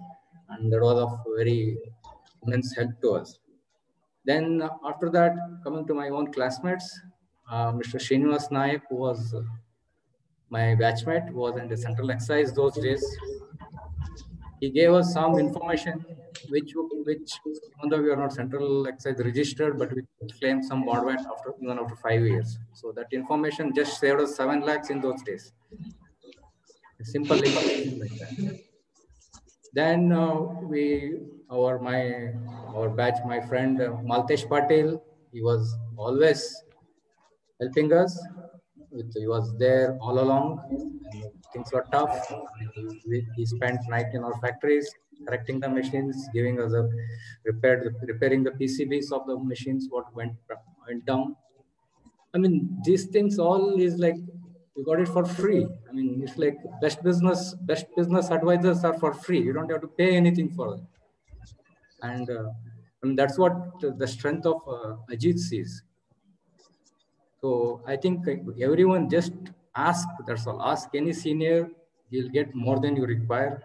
And those are the best information you're going to get. It just core of it, all extracted. You just get in one spoon, maybe one spoon full of information. That's good enough for to run any, to make any good decisions what you want to make. And one more thing I want to tell you is, see, entrepreneurship is like a behavioral phenomenon. There's a two end to it. One end is a, what we call is a promoter who is just has an idea and doesn't have any resources. The other end is a trustee who has all the resources and is looking for best to make best use of his resources. Okay, these are two spectrums of an entrepreneurship. So normally one starts from there and reaches the other one. Whereas in Ajit community, we have all spectrum together and we have access to both end of the spectrum of entrepreneurship. So there are some senior entrepreneurs and senior Ajits who have all the resources available. They got expertise, they got manpower, they got infrastructure, everything available, and they're looking for opportunities to maximize those, I mean, resources they have. On the other end, we have a young Ajits who have a great idea, and they're looking for resources, experience, and money, and all that. So I think this AEF, what we are looking at, is really a great platform where we can, I mean, all the information from very senior to very junior can easily flow without paying a pie. I mean, it's free. So that's one thing. So to conclude, first of all, I would like to thank all the participants. We had 490 registrations. That's a record. I think Milind said we had only capacity of 500, and we almost reached the full capacity. Okay, that was. Thank you for everyone for registering, and thank you to all the speakers. Arjun, okay, take away from you. Don't lose your business focus, loving your product. So there are two different things. And you can walk the walk after you can talk the talk. You have already walked it. So make sure advertisement is what you are doing. Just market your product. And Niveda, she's like a dynamite here. So two things I liked there. Thank you for telling that, getting the product specification from the naysayers. I think that's a very good point. And second is, once the team is matches with your vision, then they're not any more employees. They're teams. So that's the two things. Thank you for that. Then coming to Samir, thank you for telling that execution is the key and governance is what really matters at the end. So these are, I think these two things you highlighted, and these things, I think any Chinese school guy will have these embedded in them. I think you should not leave those things. Then we'd like to thank all the sponsors, Advanced Microservices, Maltesh Patil, then Demand Form, Milind Kati, then Arjun Narsipur from Agri Industries for sponsoring the event. Then I'd like to thank Mr. Ashit Kumar, the main guy who created all the buzz. Thank you for that.